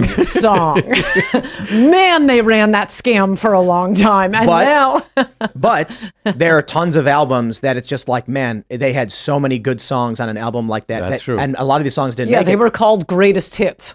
No, like Melancholy and the Infinite Sadness by Smashing Pumpkins. You're right. Actually, as we got closer to the internet, they got better. Yeah. I mean, but it's just, there are good bands and there are bad bands. And there were bad bands that had one good song and they'd sell you the whole album. But then there were good bands where it's like that whole album. I think the other good. factor is that, and this is what technology has changed, is that a bad band could survive in a small town because there was nowhere else to go. Mm-hmm. So you'd have to listen to that music because that was the only music around. But the moment you can now tap into, and this applies, by the way, to lots of other things. You let's say pastors. Used to be 4 churches in the town, and they're all probably horrible, but that's okay. That's all you get. But now you can live stream a service. Right now, exactly. You can listen to a pastor who's speaking to the whole country or perhaps the whole world. Well, let's bring this to the political world. Social media censorship. So Exactly. Ask yourself, why is it that Ocasio-Cortez and the squad members get elected? First, immigration. Everything comes back to immigration. Of course it is. We dumped 100,000, 200,000 Somalis in That's not what happened. Minnesota. Now, that may be for Ilhan Omar to a great degree, yes. Yeah. But you look at their donations, and why is it that they out-fundraise their more establishment Democrat counterparts? What happens is, 20 years ago, you would have to go to your community and fundraise. AOC does not do this. The squad members overwhelmingly get their money from outside their districts. So let's say you live in a small town with no internet. This is 20 years ago. You go door to door and you ask everyone for $1. 99 out of the 100 people all say we are fairly moderate individuals. And you say, okay, if I want to raise money, I have to work on behalf of those 99. The one crazy person runs out screaming, demanding no borders and saying, no borders, this country is an evil empire and they don't like Israel and all that stuff. And you're like, I don't need their dollar. Okay, I have to work towards my constituency. That's not what AOC does. With the internet, AOC asks that one crazy person in every city to contribute to her campaign, which gets her hundreds of thousands of dollars. She represents no one. But with all of that money she gained from everyone outside the district, she outcompetes, say, Crowley, in a district that is overwhelmingly Democrat. She's kind of a celebrity. I mean, I don't This is say how that she in a becomes flattering way, celebrity. but Her followers are not in her district. But she's a celebrity But among. that always happened once you have the name. Now she's a celebrity. This would happen with or without. It happened to every single candidate who ran against Jesse Helms. All the money came from Hollywood, and everybody knew it. And here's the issue: if you had to pander to Hollywood, you would be pandering to a specific ideology. Now, no, they just had more money. I mean, liberals across the country. No, you're a liberal. Donating to anyone running against Jesse Helms. You missed my point. And you had to go to Hollywood and say, and like, what does Hollywood you didn't have want? to do it. You just say, I'm running against Jesse Helms. People Well, open their checkbooks. I think a factor here is the radicalization of educated, elite college, rich whites. I mean, that's a fact because AOC, Cori Bush, all these people are pandering to that constituency because that's the constituency that has the dollars. So this has occurred through a mechanism of indoctrination stretching through the universities and the media for 30 years. But the white educated class is the real constituency of BLM. It really I doubt Absolutely. AOC or Ilhan Omar get a lot from the big donors we talk about. No, they don't. They're getting money from Yeah. fringe lunatics across the country that normally have no And they're voice. co-religionists. I think you can make a comparison to what you're saying about buying CDs. You know, there's one song you like, and so you buy the whole CD. I think that a lot of the people who campaign right now know they just need to hit one talking point or one policy, especially as we go into a presidential election when these, debate stages are so crowded. They just need one soundbite that will make one more donor join their camp, right? Yes. You don't need to be a fully formed, excellent CD. You just need to be a one-hit wonder, and they'll buy the entire package. Yes. Well, I think that's true generally. I mean, what do you think, Dinesh? We've seen a lot of the same presidential campaigns. It seems to me you need like 3 issues if you're running for president, and more than that, and we forget. You should have a competent answer, if you're asked about water policy in Flint, but what you are running on, what you're campaigning on, 1, 2, 3 issues are basically, I think, the maximum you should have. I agree. I mean, Lincoln ran on one issue, which Right. was, he basically ran on, I will stop the extension of slavery cold in its tracks. And that's what I'm running on. And you could fault him on a whole bunch of other issues, but essentially he's like, that is the issue that matters right now. So I think part of political skill is to be able to identify and then frame that issue in a way that forces people to make a choice your way. Mm-hmm. And that's how you travel as a candidate. What do you guys think is going to happen next year? And I know you're more pro DeSantis. Are you for DeSantis explicitly? Yeah, I mean, give me another option, but wow, he does everything Trump said he was going to do and didn't do. And I mean, he's just been the Energizer bunny. He's unbelievably competent. He knows what's going on. I don't care about the charisma issue. And, I was just thinking about this week because I wrote about, for my column, which is at my Substack, Coulter.substack.com. Sorry, I haven't mentioned that one time, and that's why I'm doing this podcast. PoliceStateFilm.net. Exactly. Well, actually, now's the best time to announce But there was it. a sick story that you guys might have heard about. It was is so sick in New York City this week. There was a judge. There were these sick parents who were beating their little 3-week-old. When she was 3 weeks old, had broken ankles, brain hemorrhage, broken skull. 3 weeks old. So social workers put her into foster care. They come up again before a judge, and the social workers or child care advocates, whatever, they're begging the judge, do not send her back to these parents, do not send her back. And the judge says, no, we need family reunification, family preservation. So the next day they give her the fatal blow. She dies in the hospital 2 days later.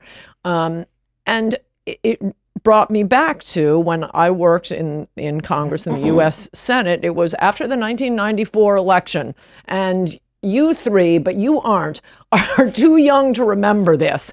Life is really fun when Republicans win elections. And in 1994, man, that was unbelievable. Not only did Republicans take Congress for the first time in 40 years, but gigantic majorities in the House and the Senate. We had so many Republicans in the Senate that they had to, the way your offices are assigned, they go to what your previous job was. So if you were a senator, obviously you're above a House member, and then they go to like governors and then state legislatures, that sort of thing. We had so many new members, all Republicans, they had to go to a little known rule, the order in which your state was admitted to the Union. Wow. Now, the stuff we got done, the changes to immigration, the changes to the death penalty, we had no death penalty in America. I mean, they've sort of rolled a lot of these changes back. They've rolled a lot of the immigration changes back. But one of the big changes that I remembered when I read the story, and that's what I wrote about, was it used to be kids could never get adopted. Mom, the crack-addicted mom would put the baby in the vat of boiling water, and the judge would say, yep, going back to her. And so kids would be foster care, mom would beat the crap out of her. Foster care, mom beats the crap out of her. And it would go on for years. They'd never get adopted. So we passed a law, safety first, children's safety first. And more than half as many kids have been saved by that, like 1,000 a year. So I'm sorry, you ask about next year, and I just want Republicans to be serious and not be defeatist and not be like the Tea Party, because I also lived through that where we had, woohoo, Christine O'Donnell took out a rhino. Yeah, okay, and we lost like half a dozen Senate seats and got Obamacare. Winning majorities is important. Winning majorities is fun. Please stop saying, chaos, war. No, we have the upper hand right now. They are pushing crime. They are pushing open borders. They are pushing transgenders. Just keep your heads, Republicans, and stop doing the defeatist crap. I mean, thinking back to the Reagan years, nobody used the phrase rhino. I mean, there were moderate Republicans, but the understanding was they're Republicans. I mean, there's a reason they have an R at the end of their name. That's right. They're not fake, and we don't want to kick them out. Our job is to actually rein them in and bring them into the team. And I think that the lesson of Reagan was that he was philosophically very grounded, but temperamentally very genial. The cocked head, the easygoing manner. And that allows people, even who are to the left of you, to go, okay, well, this guy's going to hear me out. He's going to meet me halfway. He has a conservative destination, but he's pragmatic about getting from here to there. And we've lost all that. In fact, I would say that our defining characteristic on the right has been philosophically unsteady, but temperamentally fanatical. Yes. So well put. So you've got all these guys who they're not that strong on the issues, but they're kooks. Yes. And God bless you. It's a really bad combination. So there's a lot of lessons to be learned, I think. And I mean, you mentioned the Trump DeSantis thing. I mean, to me, they both bring different things to the table. And in a healthy Republican Party, you'd have both elements. And what are the two elements I'm talking about here? Well, with DeSantis, a ruthless operational efficiency, which is critical to government. Somebody who knows how to burrow into the bureaucracy, fire that guy, change this rule. That's really important stuff. But the other part of it is this, it's the larger than life quality that I think Reagan had and Trump does have. I mean, if DeSantis walked into this room right now, we'd be like, hey, there's Ron DeSantis. But if Trump walked into this room right now, a kind of electric current would go through the room. And I've seen this happen time and time again. And I think that explains... That would be my mace going off. Well, it may be, but see, here the point is you're telling us who you think the best guy for the job is. I think we have to explain why the majority of the Republican base is continually and naturally attracted to Trump. That's what needs explanation. I agree with you. And to put another way, what you just put, you remind me, this is what used to drive me crazy about Trump. You'd get these wild statements, and the press would act as if once it comes out of his mouth, it's happened. And so our side would think, whoa, that's so great. He's going to end anchor babies. Yeah, yeah. But he never ended anchor babies. It's the follow through you're concerned about. But he was, what you want is, you want to be like a duck. This is what you just reminded me of, how you need to have a friendly demeanor and that sort of. You want to be floating peacefully on top of the water, but underneath you're pedaling, you're going crazy. Trump was exactly the reverse, above the water. It's crazy, nonsense, whoa, drowning, and nothing's actually happening. And nothing's happening below the water. Why do you think it is that, I think, what was it, about a year ago, Ron DeSantis was the favorite. He was polling better. In the prediction markets, he was in the top spot. Trump was in second place. As of right now, on Predicted, he's in third place behind Nikki Haley. What causes that? The indictments. The utterly BS indictments against Trump. I think the left is playing us like, playing the Republican Party like. Hold on. Nikki Haley's beating Ron DeSantis in the prediction market. First, let's deal with Trump, and then I'll deal with Nikki. But I mean, Anne, are you saying that you think the left has orchestrated the indictments so that Trump does become the nominee? No, I think they genuinely, luckily, they're crazies. They're moving in the same direction. So you have the smart ones like Carville and Axelrod realizing, hey, if we keep doing these BS attacks, another Russia investigation would be great, but that won't work because that gins up people. It's totally unfair. It's like going to the doctor's office and he hits your knee with a metal pallet. You can't help when someone is being unfairly attacked, and all except the Florida indictment is a real crime. But put a pin in that. He was dead in the water, Trump was. I mean, you can see it from the polling. When he announced, nobody was there, nobody cared, he was dead. That's when DeSantis was beating him. And after that first indictment in New York, that's the first time Trump's polls went up, and they won't stop talking about it, and they keep doing these BS unfair indictments. So the smart ones, Axelrod and that type, are saying, this is fantastic. We're going to trick them into making Trump their nominee, and that's our re-election plan for Joe Biden. And then Joy Ann Reids and the entire MSNBC, the entire network, they just genuinely hate Trump. So it works perfectly together. But that's when his numbers went up. And I mean, we'll see what happens. But why wasn't DeSantis able to maintain the momentum that he initially had at that point? It's Trump's numbers going up. If you look at the actual, it's not like people are leaving DeSantis. And Nikki, I think it's the donors, the neocon warmonger donors. She is perfect. She's got Will Hurd's endorsement, the CIA operative. Yeah. If we pull up 538's polling aggregate, shows you a bunch of the polls. I don't know if it's all of the polls, but it's a list of a large amount of polls. We can see in the latest that from Beacon Research and Shaw, which is a Fox News sponsored poll, Trump beats Biden by 2 points, Haley by 4, DeSantis by 2. And then in another one of their same polls, they found Biden beating Trump by 1. Interesting. We have this from Morning Consult showing DeSantis loses to Biden by 3 and Trump loses to Biden by 1.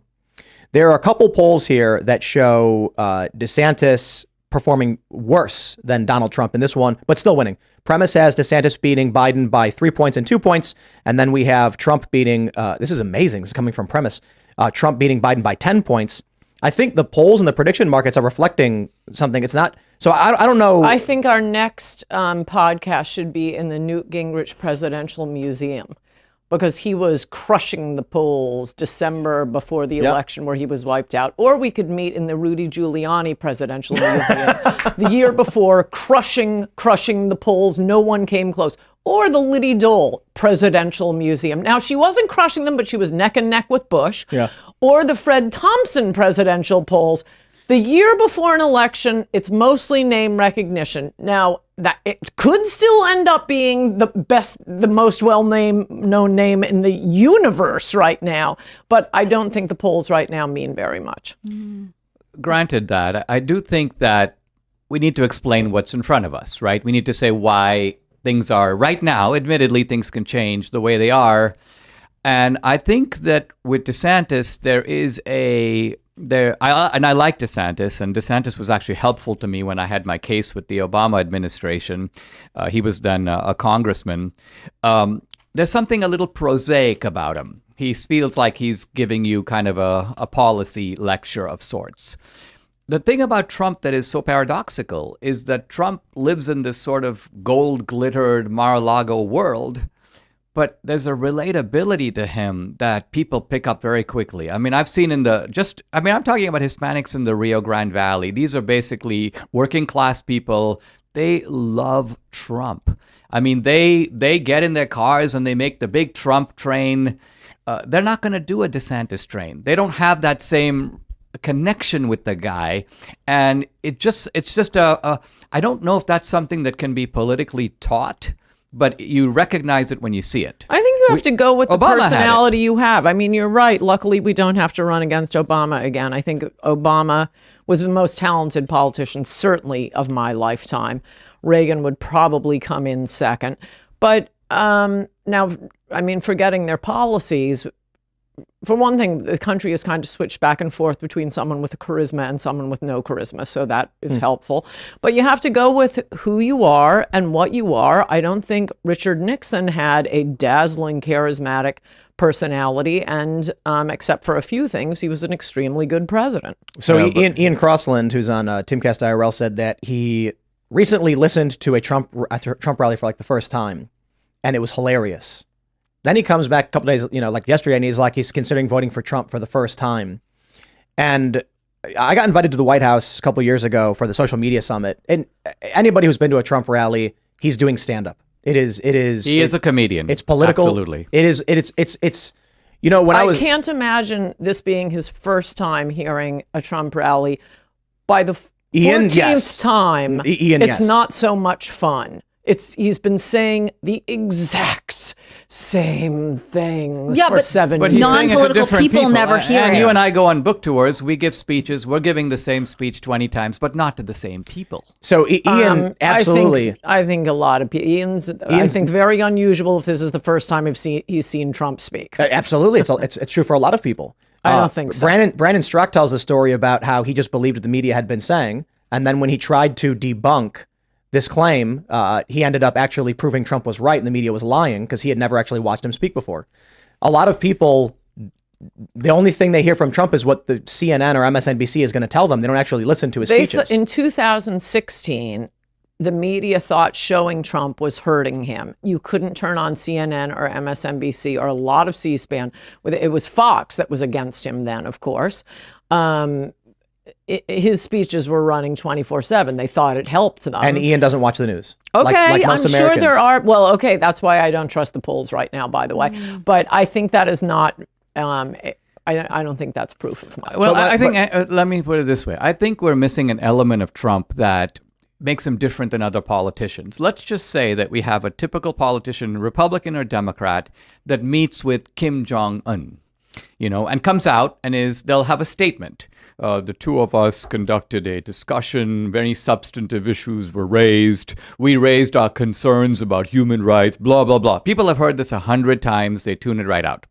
Trump will come out and he'll be like, man, I asked him if he knew what Rocket Man meant, and I gave him a CD. And the room was, he was a really short guy, and he was eating, a pretzel while we were talking. And so people are like fascinated because they're like, I'm not in politics. I don't know what these summits are like.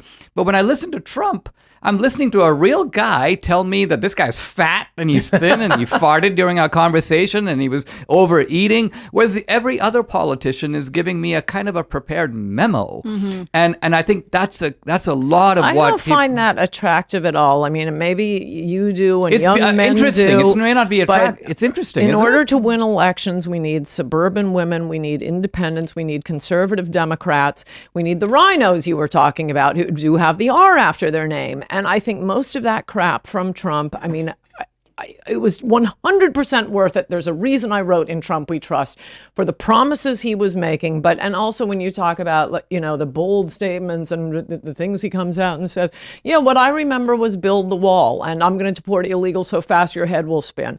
And dreamers, I want Americans to have dreams. And gun-free zones don't work. And then he gets elected and says, I'm in favor of taking their guns first. Oh, you guys are afraid of the NRA. Bump stock ban. Not me. Bump stock ban, nothing on illegals, nothing on the wall. So I remember those. You can't really make those statements, and manifestly so did a lot of his base voters, because the only demographic that went down compared to 2016 in 2020 was white men. And it went down a lot. And it went down in all those states across the upper Midwest that he needed to win. Oh, yeah, he didn't need the NRA. Turns out maybe he should have been afraid of the NRA. So what gets those people back in the states that Trump needs to win? Or what gets independent voters this year? Is there one issue that you think, I mean, I assume you're going to say immigration. Of course, immigration. Of course, immigration, crime, transgenders. I mean, the wokeness stuff, and the one thing, if I could advise DeSantis, the one way I think he should modify the wokeness thing is it's not just about kindergartners. And I think people are too focused on the schools on that.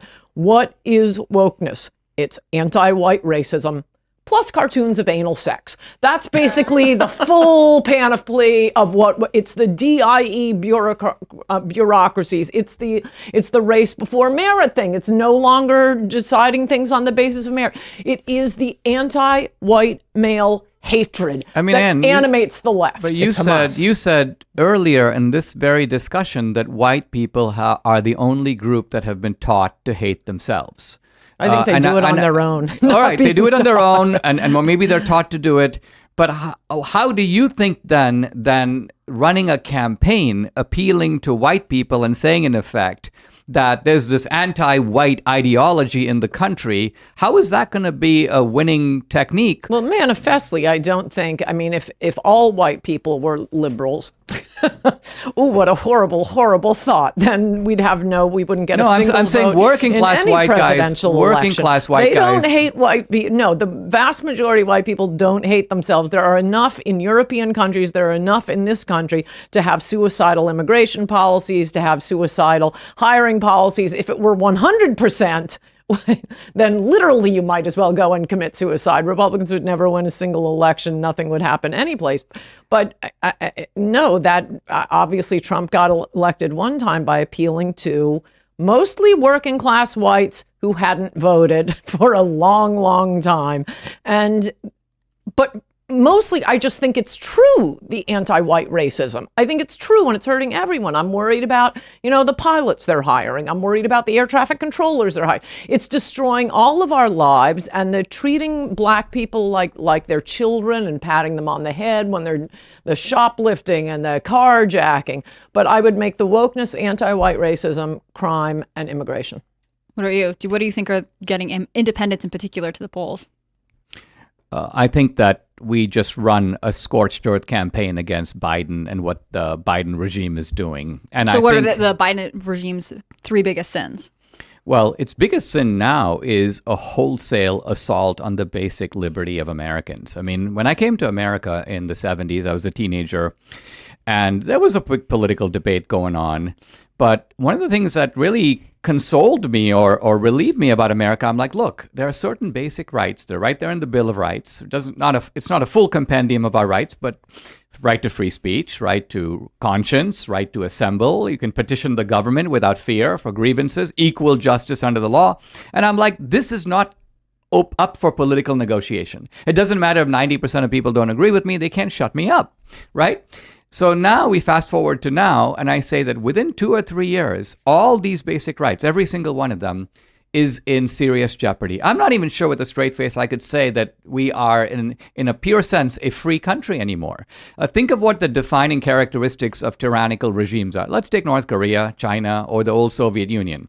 Mass surveillance of citizens, systematic censorship, wholesale indoctrination in the schools and the media, a one-party state. Police states are one-party states. They shut down the opposition. Doesn't mean they don't have elections. Iran has elections. China has elections, but it's a controlled opposition that's subordinate to the regime. Political prisoners, criminalization of dissent. And I say, wow, we have all that right now in this country. So that's the point of making a movie called Police State, is saying we're not there yet. Obviously, if we were a full-fledged police state, I couldn't make this movie. I mean, I'd be locked up right now.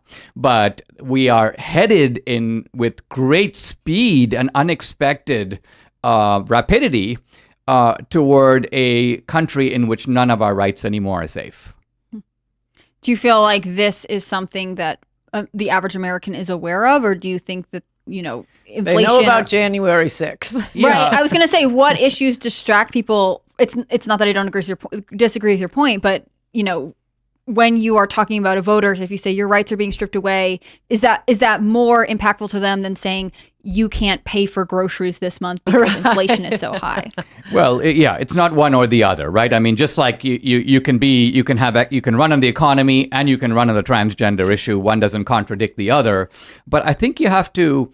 I mean, the reason to make a film is to do a wake-up call for people who are not woken up, right? If they were already woken up, the film is, in a sense, pointless. I kind of feel like the animal who's, sees the predator in the trees. I'm trying to warn the herd. But the ordinary guy is saying, no. The ordinary guy goes, I'm not Trump. And, I didn't go in the Capitol on January 6th. And I pay my taxes. So, I'm never going to have the FBI come smashing through my door. And my point is, you could not be more wrong. Sure. Because this thing has devolved very quickly in a short time. Although it's awful what was done to the January 6th protesters, and people should know about it, certainly people who watch this podcast and be annoyed by it. By and large, I would avoid bringing up January 6th. I wrote a book on mobs, demonic. They're always, always dangerous. It's the French Revolution versus the American Revolution. And when I wrote that book, and up until January 6th, I could say, without fear of contradiction, there has never been a right-wing mob. And January 6th, I understand why people thought it was Antifa at first. I understand why the Capitol policeman said, no, we don't need, or I don't know, Nancy Pelosi, the rest of them, they weren't bringing in. There hadn't been a right-wing mob before. And now there's finally been one. And we're all going to be in the nursing home someday, and they're still going to be talking about January 6th. Mm-hmm. It does not reflect well on us. They were idiots. They shouldn't have gone to prison for 2 life terms and so on and so forth. What was done to Enrique Tarrio, absolutely outrageous. But generally, I'd avoid talking about it. Why be so deferential to the left? Because I don't think it helps us for people to remember what happened on January 6th. I think that scares independents. I think it scares suburban moms. I think it pisses off a lot of Republicans. I mean, it kind of pisses me off. Both sides, that they did it. And then the wild, crazy overreaction. I mean, my last book was Resistance is Futile, and the point of it was, we're never, ever going to get away from it. Trump does something dumb, and then the left has such a crazy overreaction. I end up coming to his defense. No, he said something dumb, but he didn't kill 3 nuns. No MSNBC. He didn't nail a kitten to church doors. And they keep overreacting and forcing me to defend whether it's Trump or the January 6th people. Your reaction is so out of proportion to everything that just happened. You're making me switch sides here. So the issue for me is that politics means very little. If the attitude everyone's going to have is, when the left cries, we answer. Why? If they come out and they're like, Trump said a naughty word, I'll say, you're a moron, have a nice day. Yes. The stories you're putting forward are meaningless to me. Yes. It's every single time there's a story that if something happens, and let's say there's a story that Andy No tweeted about. A swastika appeared on some cars in a black neighborhood. The left went nuts, started screaming about it. Turns out it was a black man who did it. And then it's gone. Yeah. So exactly. if the anti-establishment forces, conservatives, the right, libertarians, do not put all of their energy into cultural domination, it's pointless, because the conversation we end up having is Donald Trump said a thing that was innocuous and it became front page news, and we all must answer for it. No. Now it's start setting the news cycle. We need to set the we've been doing it quite a bit. I should say, I mean, we as an anti-establishment forces, calling out Joe Biden on Burisma and keeping Hunter Biden in the spotlight, forcing them to answer to us. Exactly. And I think also what happens with things like January 6th is a kind of, the smoke arises and a narrative appears, and even we who know that the narrative is false start believing it. So, for example, they wanted to stop the count. Well, no, what was actually going on in January 6th in that building was challenging the election. That was the count that was stopped. It was the challenge that was stopped. So did the people who go into that building, were they trying to stop the challenge? No.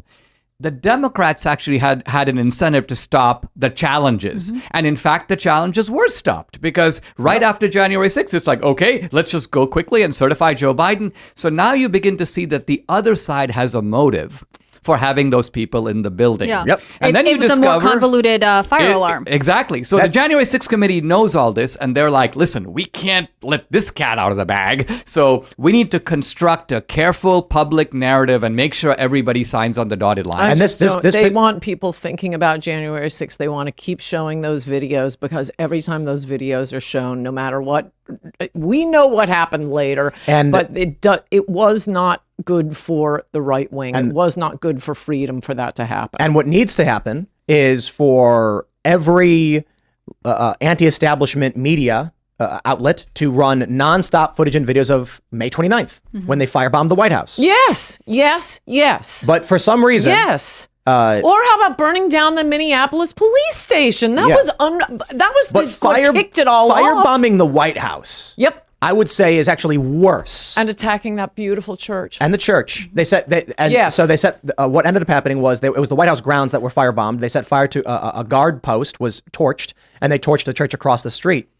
There were thousands of far leftists, hundreds of law enforcement injured, and I guarantee you, if you go to a regular person and ask them about May 29th, they'll say, huh? Yes, you're absolutely because right. What happens is May 29th happens, and the right marches behind the New York Times. Too many Republicans care more about the opinion of the New York Times than their own constituents. And so the narrative is always framed by the left and Democrats. I just want to put a footnote onto that.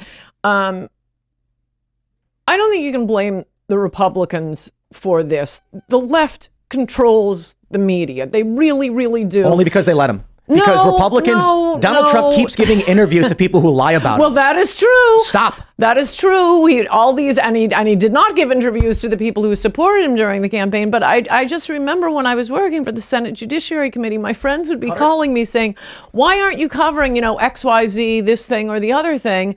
And I'd say, we just had 3 hearings on it. We've been putting out press releases. We're calling everyone, giving you this information. How do you not know? Blacklist them. Why Republicans you are there. I agree with you, but they're still going to dominate the media. And yes, that's a very good point you're making. Let them not have access to any information coming from the right or the anti-establishment side. Let them be left questioning what's going on. Who's following your policy? Who's it? Ron DeSantis. Well, didn't he do an interview with CNN? Very rarely. He's been governor for 6 years, and you don't see him talking to the liberal media. It's kind of hilarious, and they just really lie. Bitter about it. I mean, and it's funny because all of the I guess anti-establishment personalities know this and will post the emails they'll get an email from a journalist being like, hi, we'd like a comment, and they'll be like, screw off. And then they'll tweet it like, no, they will lie. I always try to remind people, and for those that aren't familiar, I'll give you an example. No matter what you say to these people, they will lie. No matter what. I'll give you an example. Let's say you are emailed and asked about Israel-Hamas, saying, we're wondering what your stance is and do you condemn the terror attacks? And you will be like, I'm going to craft the perfect message and say, unequivocally, we denounce the killing of civilians. We think what Hamas did was an act of terror. And we are upset to see these things happen. We hope that peace can be attained, and we're concerned even with Israel's responses. Let's all work together. You'll give them that quote. If they can't run it, what they'll do is they'll say, we reached out to Dinesh for comment, and he responded with fear and agitation. Clearly, it felt that he supported terrorism. No. They just won't run your quote. And then when you say, hey, that's not true, they'll be like, it's my opinion. And you can't do anything about it. So now this is a very key point, I think, because it means that we need to have institutions that don't depend on them. So when I was an author, for example, writing books, I'd do a book tour, and I would gleefully give an interview to the New York Times, knowing that they're out to stab me in the back, because I'm an author. They've got a huge outlet. We don't have comparable outlets. The great power, Anne referred earlier to Jesse Helms. The great thing about Jesse Helms is he realized, I can get reelected, and I don't need the Raleigh News and Observer. I don't need a single of these outlets. I don't have to pander to them at all. So we have to build those kinds of things. I've been trying to build a film company based on that. I've got people. I've got an email list of 1 million people. I got lots of people to share my content. I don't have to return the New York Times' phone call because I've created and cultivated my own audience. So we need to work harder at doing that in a lot of different spheres. And I know a lot of people who will say, I will only take your questions via email, and then I'm going to respond to you via email, and That's then I'm what going I to do. independently publish my exact responses and the questions that you sent me. That's so what I do. Give a one sentence response and never. I'll give you one funny example of this. What an idiot that guy was. Jake Sherman, is he the one who wrote the book about ales? Could you Google that for me? So anyway, whoever it was who was writing the book about ales he knew everybody, every journalist I knew in New York, and they all keep saying, will you talk to him? Will you talk to him? Will you talk to him? And I kept saying, oh, absolutely. And he'd email me and he kept insisting that I call him. No way was I calling him. So I kept emailing back saying, sure, what's your question? Yeah. And by the way, I knew nothing about ales. I was a guest. I wasn't a host. yeah. And the other thing is Gabe Sherman, I think it is. Gabriel Sherman. Okay, That's what I have. Gabe Loudest Sherman. voice. And then, so never talked to him because he wouldn't ask me a question by email or text. But the funniest thing was his book came out right when the Roger Ailes scandal was breaking, and he knew nothing about it. I mean, if that doesn't end a journalism career, and it didn't. It didn't. Well, the other thing you do is if you're doing a video interview, you video it too. Yeah. Right. And that way you've got the context, they put this out, well, guess this is what actually Somebody just happened. did that. Who did that? I can't remember. I mean, I think Remember somebody doing that, like Matt Gaetz or something? Somebody it might have been just Matt- did that. I know people who this is like their standard practice. You cannot be alone, especially maybe with any journalist. And I say that as a pseudo journalist here on Timcast, but any left wing journalist, you have to just be prepared to come with your own facts later. I mean, it is like a Mike Pence rule with journalism, right? Like, you're not going to lunch alone, so you can misquote me. And I think that is sad because obviously we would like to have objective journalism that represents both sides. It's obviously a lost fight because we have to then build other institutions that are willing to do that. But I wonder going into this next year, as we move towards a less traditional publication realm, I mean, it's not just the New York Times that you have to combat, but it's the influencers on Twitter, someone who you can get a quote to first. How do you, I mean, maybe it's good because we have these other avenues of getting information out, and maybe it's bad because certain groups of people, independents, left-leaning, like socially left-leaning people, will only ever look to mainstream publications for their information. I don't know what you think about that. Well, I think there are enough Tim Pools out there that it filters up to them. I one of my favorite hobbies is I do read the Treason Times every day.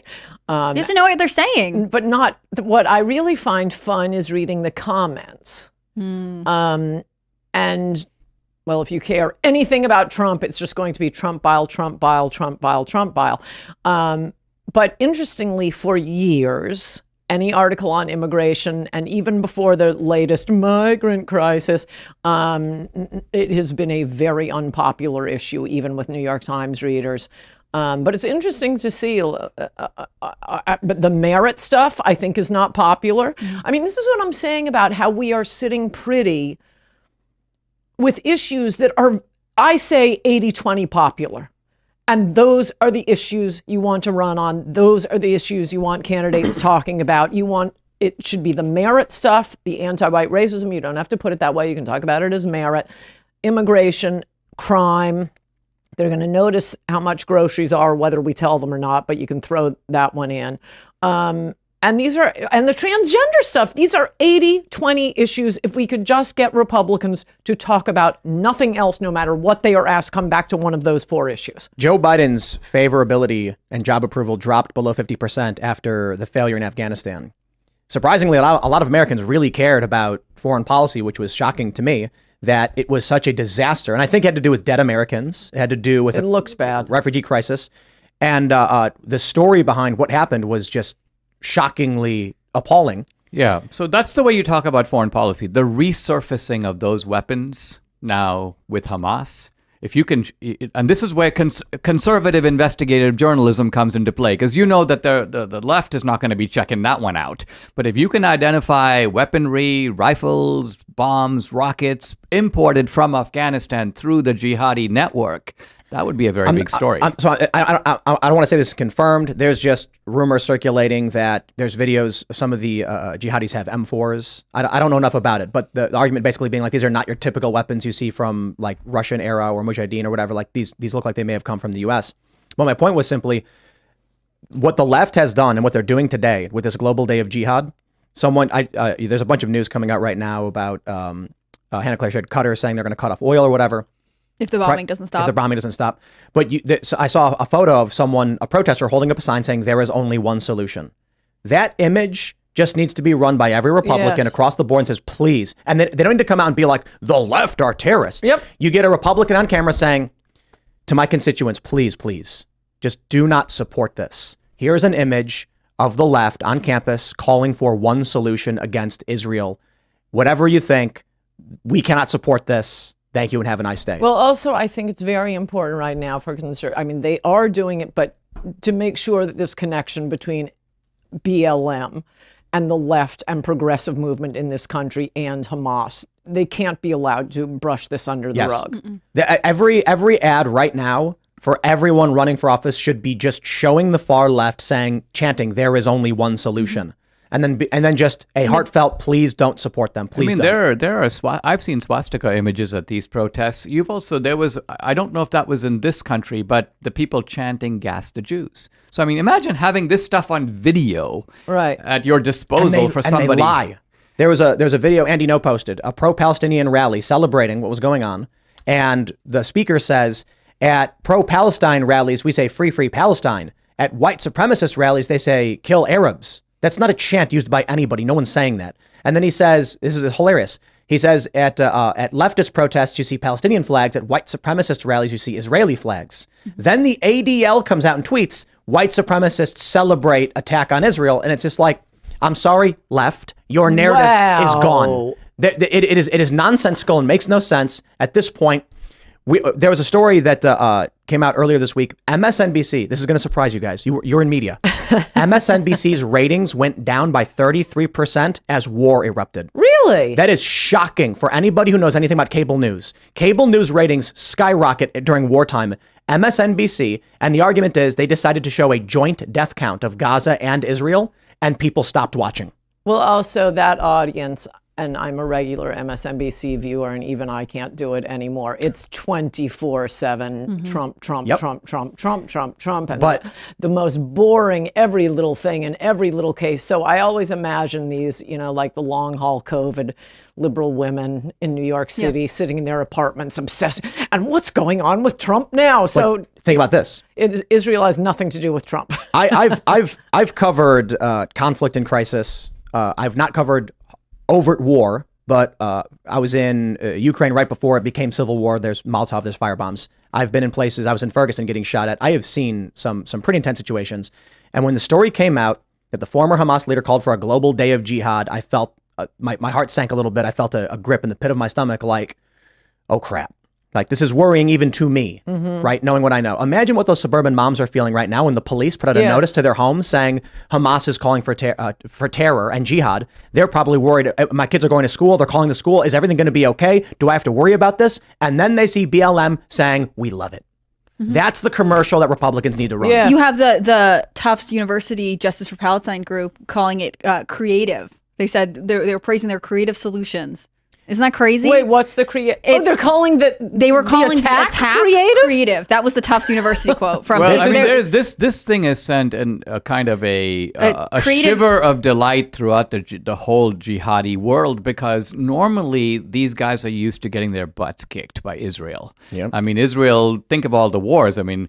8 countries attack Israel. Israel kind of pistol whips them all and then kind of dusts off. And so being able to penetrate Israeli territory, have your way with Israeli homes, this has been kind of a fun fest for these characters. But you're right. I think politically it's BLM. Suburban moms worried about their kids right now are asking themselves, are my children going to be safe from these Hamas terror attacks? Now, that's not overtly political. That's a fear everyone's going to have. But then when you see the far left and Black Lives Matter celebrating it, they're celebrating your fear and your terror. Yes, and I've watched a lot of these videos. I'm sure you guys have too. What I notice is of the Arabs, let's call them, because they could be Christian, but could be Muslim. They all seem to have, and these are the protests in this country. I'd say 90% of them have a foreign accent. These are immigrants, and of the ones with at these rallies with pure American accents, it's very, very heavily Black people from the Black Lives Matter movement. Well, this is we learned Patrisse Cullors. Yep. She said in 2015 they wanted to end Israel.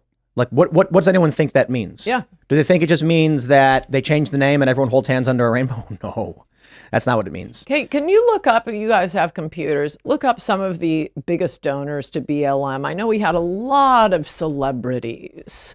Tons. And are they saying Major anything? corporations poured tons of money into these companies. I think this would be a good time to list some of these.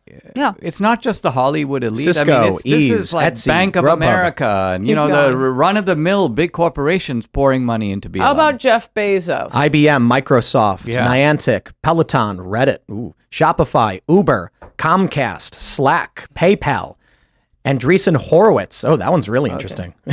Bumble, DocuSign, DoorDash, Match. And this is a website that's praising their support. It's like, look for companies that support and BLM. Bezos' wife. I don't think Bezos would have done it. He probably gave to historically Black colleges. But how about Bezos' wife? I don't know, but this one's shocking. Ben and Jerry's. Ben and Jerry's gave, they also made a Where's their flavor. statement? Where's their statement? No, for real. Why would anyone want to be buying Ben and Jerry's when they've overtly supported this? It's crazy. Netflix, Bank of America, man. Oh, I remember Bank of America. For the first time with the Harvard case, when two things happened. One is that there started to be exposés of what these students and these left-wing organizations were doing.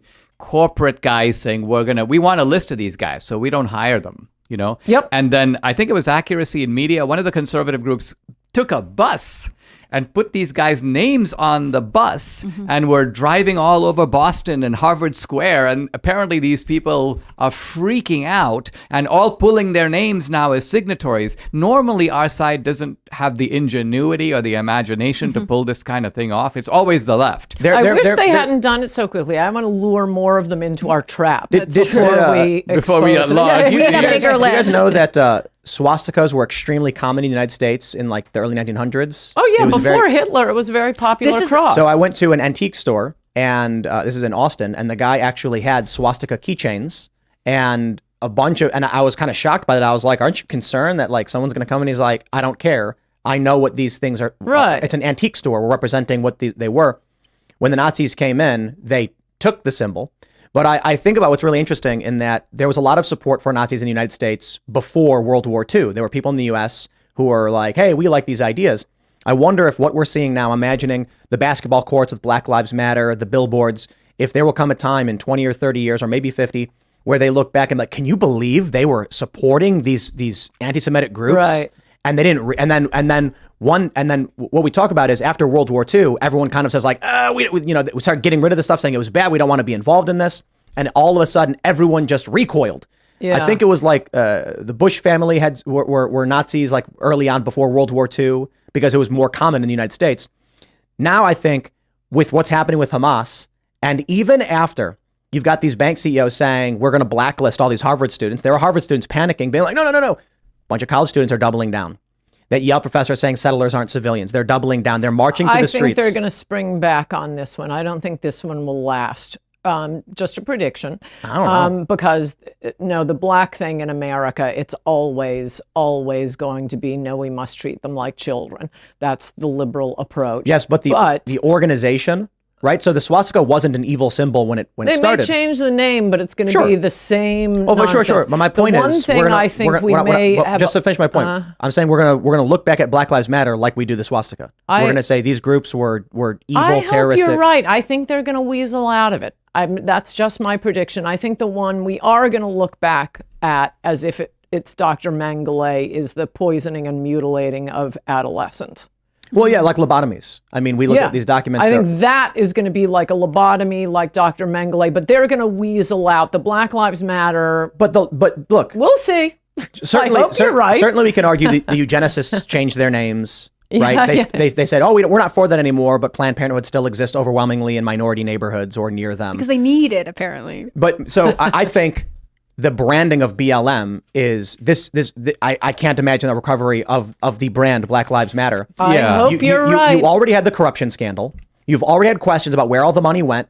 Donations are already drying up because people are pissed off about this. And now you've got them posting in direct support for overt acts of terror and the killing of children. It's like, dude, And if they can recover from killing children, I don't know, man. They've gotten thousands upon thousands more Black people killed because of Black Lives Matter. You notice that's not one of the reasons they may go under. There is a very famous viral video where two white women are vandalizing a Black neighborhood with young Black women begging them to stop, saying, "What do you think you're doing?" Like, "Don't worry, we're doing this for you." And they're like, "You're destroying our home. Like, get out of here." Explain that video again. There are two white. It's like two white Antifa. It might be dudes, and they're like vandalizing property during a riot in Black garb. And there are two local Black women. Antifa, got it. Yeah, Okay. and there's two Black women being like, "What the do you think you're doing?" And they're like, "We're helping you." And she's like, "No, you're not. You're destroying our neighborhood. Get out of here." When I was in Ferguson, that's what I saw. Mm-hmm. The locals, mostly Black, were like, they linked arms to protect the liquor store that was being looted and vandalized, saying, "These people are stealing from us. Please help." What did the white leftists write? They wrote in defense of looting, that the people in Ferguson looting Yes. were resisting the machine. I'm like, the locals in the neighborhood were begging for help because Yes. their neighbor was being destroyed. And the Black Lives Matter rioters, half of whom are white liberals, Yep. were engaging in the destruction of this neighborhood. Well, the white liberals think they know better. I mean, it's exactly Anne's Yeah. point from earlier. There's an infantilization. We know that this is going to help you. So even though you are saying you're hurting my actual property, you don't understand. And that, I mean, I just don't understand how, if you were a Black voter in America, you can look at the past 4 years and say, this has been good for me, Yeah. right? And I wonder how that will play out in 2024. It is remarkable when you look at the polls. Yeah, I mean, the genius of the left is to destroy a city and yet nevertheless be able to count on that city putting Democrats, and in some cases, Chicago being a classic example, it's the far left Democrat that gets elected the next round. Yep. It's like, wow, you're not tired of getting kicked in the face? You want some more? Did you guys look? I actually tracked this when the Chicago election happened. Did you look at the breakdown of the city by who they voted for? Almost 100%, except for one area. The neighborhoods voted based on race. That's it. The Latino neighborhoods voted for the Latino. The white neighborhoods voted for the white guy. The Black neighborhoods voted for the Black candidate. And when you look at the Black neighborhoods in Chicago, the top three candidates among their choices, all Black. When you look at the white neighborhood, it's like white and then like Hispanic and then Black. The one neighborhood that was different was the northern part of the city, which is more left liberal, like woke. And this was a majority white area that voted for the far leftist Brandon Johnson. What I found fascinating is that was basically the deciding factor, that the woke people who are white liberals Yep. voted in. But it was fascinating to me. It's unfortunate that you look at a city like Chicago, which is very racially segregated, and mostly by choice. The people choose to live in these areas based on race, and they only vote based on race. Not all of them, but like overwhelmingly, that's clearly in the election map. Tim, it's our greatest strength. You know, Well, I mean, you can argue about. I'm being sarcastic. No, I understand. I'm saying it's these neighborhoods aren't diverse, right? No, it overwhelming- isn't diversity. It's what, I think Dinesh was saying. It's all these little ethnic ghettos, and it's getting worse and worse, and balkanization. And Yep. I mean, we're importing these ethnic hatreds. I love when we see these videos of two groups from a country. I've barely heard of the country. I certainly haven't heard of the two groups that hate one another. And they're fighting. Why are we importing these ethnic conflicts? This isn't our problem. You know what I find interesting about is these cities is that it looks like there are two distinct leftist models of destroying a city. They're not the same. There's the Chicago model and there's the San Francisco model. Ah, yes. Now, in the San Francisco model, the murder rate in the city, not that high. But the feces rate.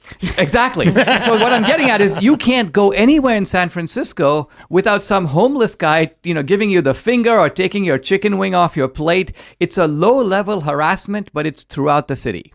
Now go to Chicago and it's very different. All the violence is in one area. It's concentrated. So there are other parts of the city that are completely fine. But if you go into this area, gunshots, run for your life. And so it's almost like the left has accommodated to both. In Chicago, they accommodate by saying, listen, I don't live there. That's not my neighborhood. I'm not going to get shot. Right. So I'm perfectly safe where I am. And I can even vote for this kind of stuff because that'll make me cool. In San Francisco, they go, well, I'm not going to get killed. yeah, some homeless guy is going to be shouting at me, and he's obviously... might steal my car. He might steal my car. He's obviously nuts. But my compassion is not going to cost me that much. So they're able to take this stance in both places, but on a different rationale. And both cities get wrecked in the process. And both cities get wrecked. I think this is true of immigration too. I was just reading the study that Louisiana's of the homes in Louisiana where English isn't the first language, it used to be French. French was the dominant language, and obviously there's a historical aspect to this. And it's a unique culture to Louisiana, which we lose, we lose Cajun and all these other things. And now the second most common language spoken in the home outside of English is Spanish. So we're about to lose an entirely unique American culture because we did not, number one, maintain it. We did not say, hey, this is cool and interesting. You guys have this. And we also allowed Louisiana, which is close to the border, close to Gulf of Mexico, to be affected by our devastating immigration. So we are letting all of these left policies, both apathy within the two cities, these justifications for allowing violence or homelessness or crime, as well as not letting any of these cities protect their unique cultural heritage. To Tim's point, it's not diverse. It's all Hispanic. Well, it's segregated. No, but the country isn't. Like what Hannah was saying is Louisiana very French influenced. The French food, the languages, and it doesn't exist outside of Louisiana. It does this not. Is unique not only to the U.S. but to Louisiana, and we're about to let it die. all these little areas that were really part of historic America. Now it's all going to be overwhelmed Hispanic. I want to. So homogenizing our culture. We're just about getting ready to wrap up, so we'll do final thoughts. And the last thing I want to mention on this topic before we close out is, if you look at the southern border, like in Texas, where many people live, they're flying Mexican flags. Yep. So you wonder about the mass influx of non-citizens on the southern border, and then the people acquiring this property are flying the flag of the neighboring nation. It makes you wonder about the jurisdiction of this property. But final thoughts, you guys, as we wrap up. Ann? What will you be doing to celebrate the Global Day of Jihad? Well, best line of the day. Hiring security and staying downstairs. I will be traveling, so let me just say I totally feel for the Palestinians. Is that enough? Yeah. Is that good? No, actually, the only thing I want to say is what I keep not saying, AnnCoulter.substack.com. I have columns, I have podcasts, a few with Heather McDonald, whom I've mentioned here, Sam Quinones of Dreamland about drugs, very, very interesting. And I just send out jokes because I got sick of being shadow banned on Twitter. So it's a lot of fun, and most of it's free. Right on. Here's my promo. New film coming out in a couple of weeks, October 23rd and 25th. It's going to be in hundreds of theaters, but you can't buy tickets at Fandango or the theater. You have to go to policestatefilm.net. And if you can't go to the theater, October 27th, virtual premiere. We screened the film, live Q&A with Dan Bongino and me to follow. And so policestatefilm.net is the place to go. Nice. And should anyone follow you guys on Twitter or any other social media channels? I guess so, but you should go directly to @AnnCoulter because otherwise it won't show up in your feed. What about you? How many theaters is it going to be in? It's going to be in about 700 theaters. And the cool thing is on our website, you just put in your zip code and boom, all the theaters around you will pop up. So it makes it easy. Also, it's a fun movie to go in a group. So because you go with like-minded people, you get all fired up, you have lots to say, and you can talk about it right afterwards. So it's good to go with family or with a church group or go with your Republican or conservative friends. Yeah. Awesome. Yeah, I'll definitely check it out. Well, I'm Hannah Claire Brimlow. I'm a writer for timcast.com. I think you should go there immediately, click on the read tab, and read all of our articles. I'm hoping to get something up on the Navy and steroids today at Chris Carr, our editor. Please be patient with me. You should follow @TimCastNews on all social media. And if you want to follow me personally, I'm on Twitter @HCBrimlow and on Instagram @HannahClaire.b. I'm so grateful that you guys had me on today. This was so fun. Yeah. And Callan pressing the buttons. I don't know if you want to. I do not have a camera, but here I am. Oh, right. It was a great show. Great. Yeah, thank show. you. Thank you both It for. was fun. Thank you. Absolutely. Thank you, This was guys. great. Thank you guys so much for hanging out. Everybody become a member at timcast.com to support our work. Join our Discord server. Hang out with like-minded individuals. We're going to have another show tonight at TimcastIRL, youtube.com/TimcastIRL. Thanks so much for hanging out. We'll see you all then.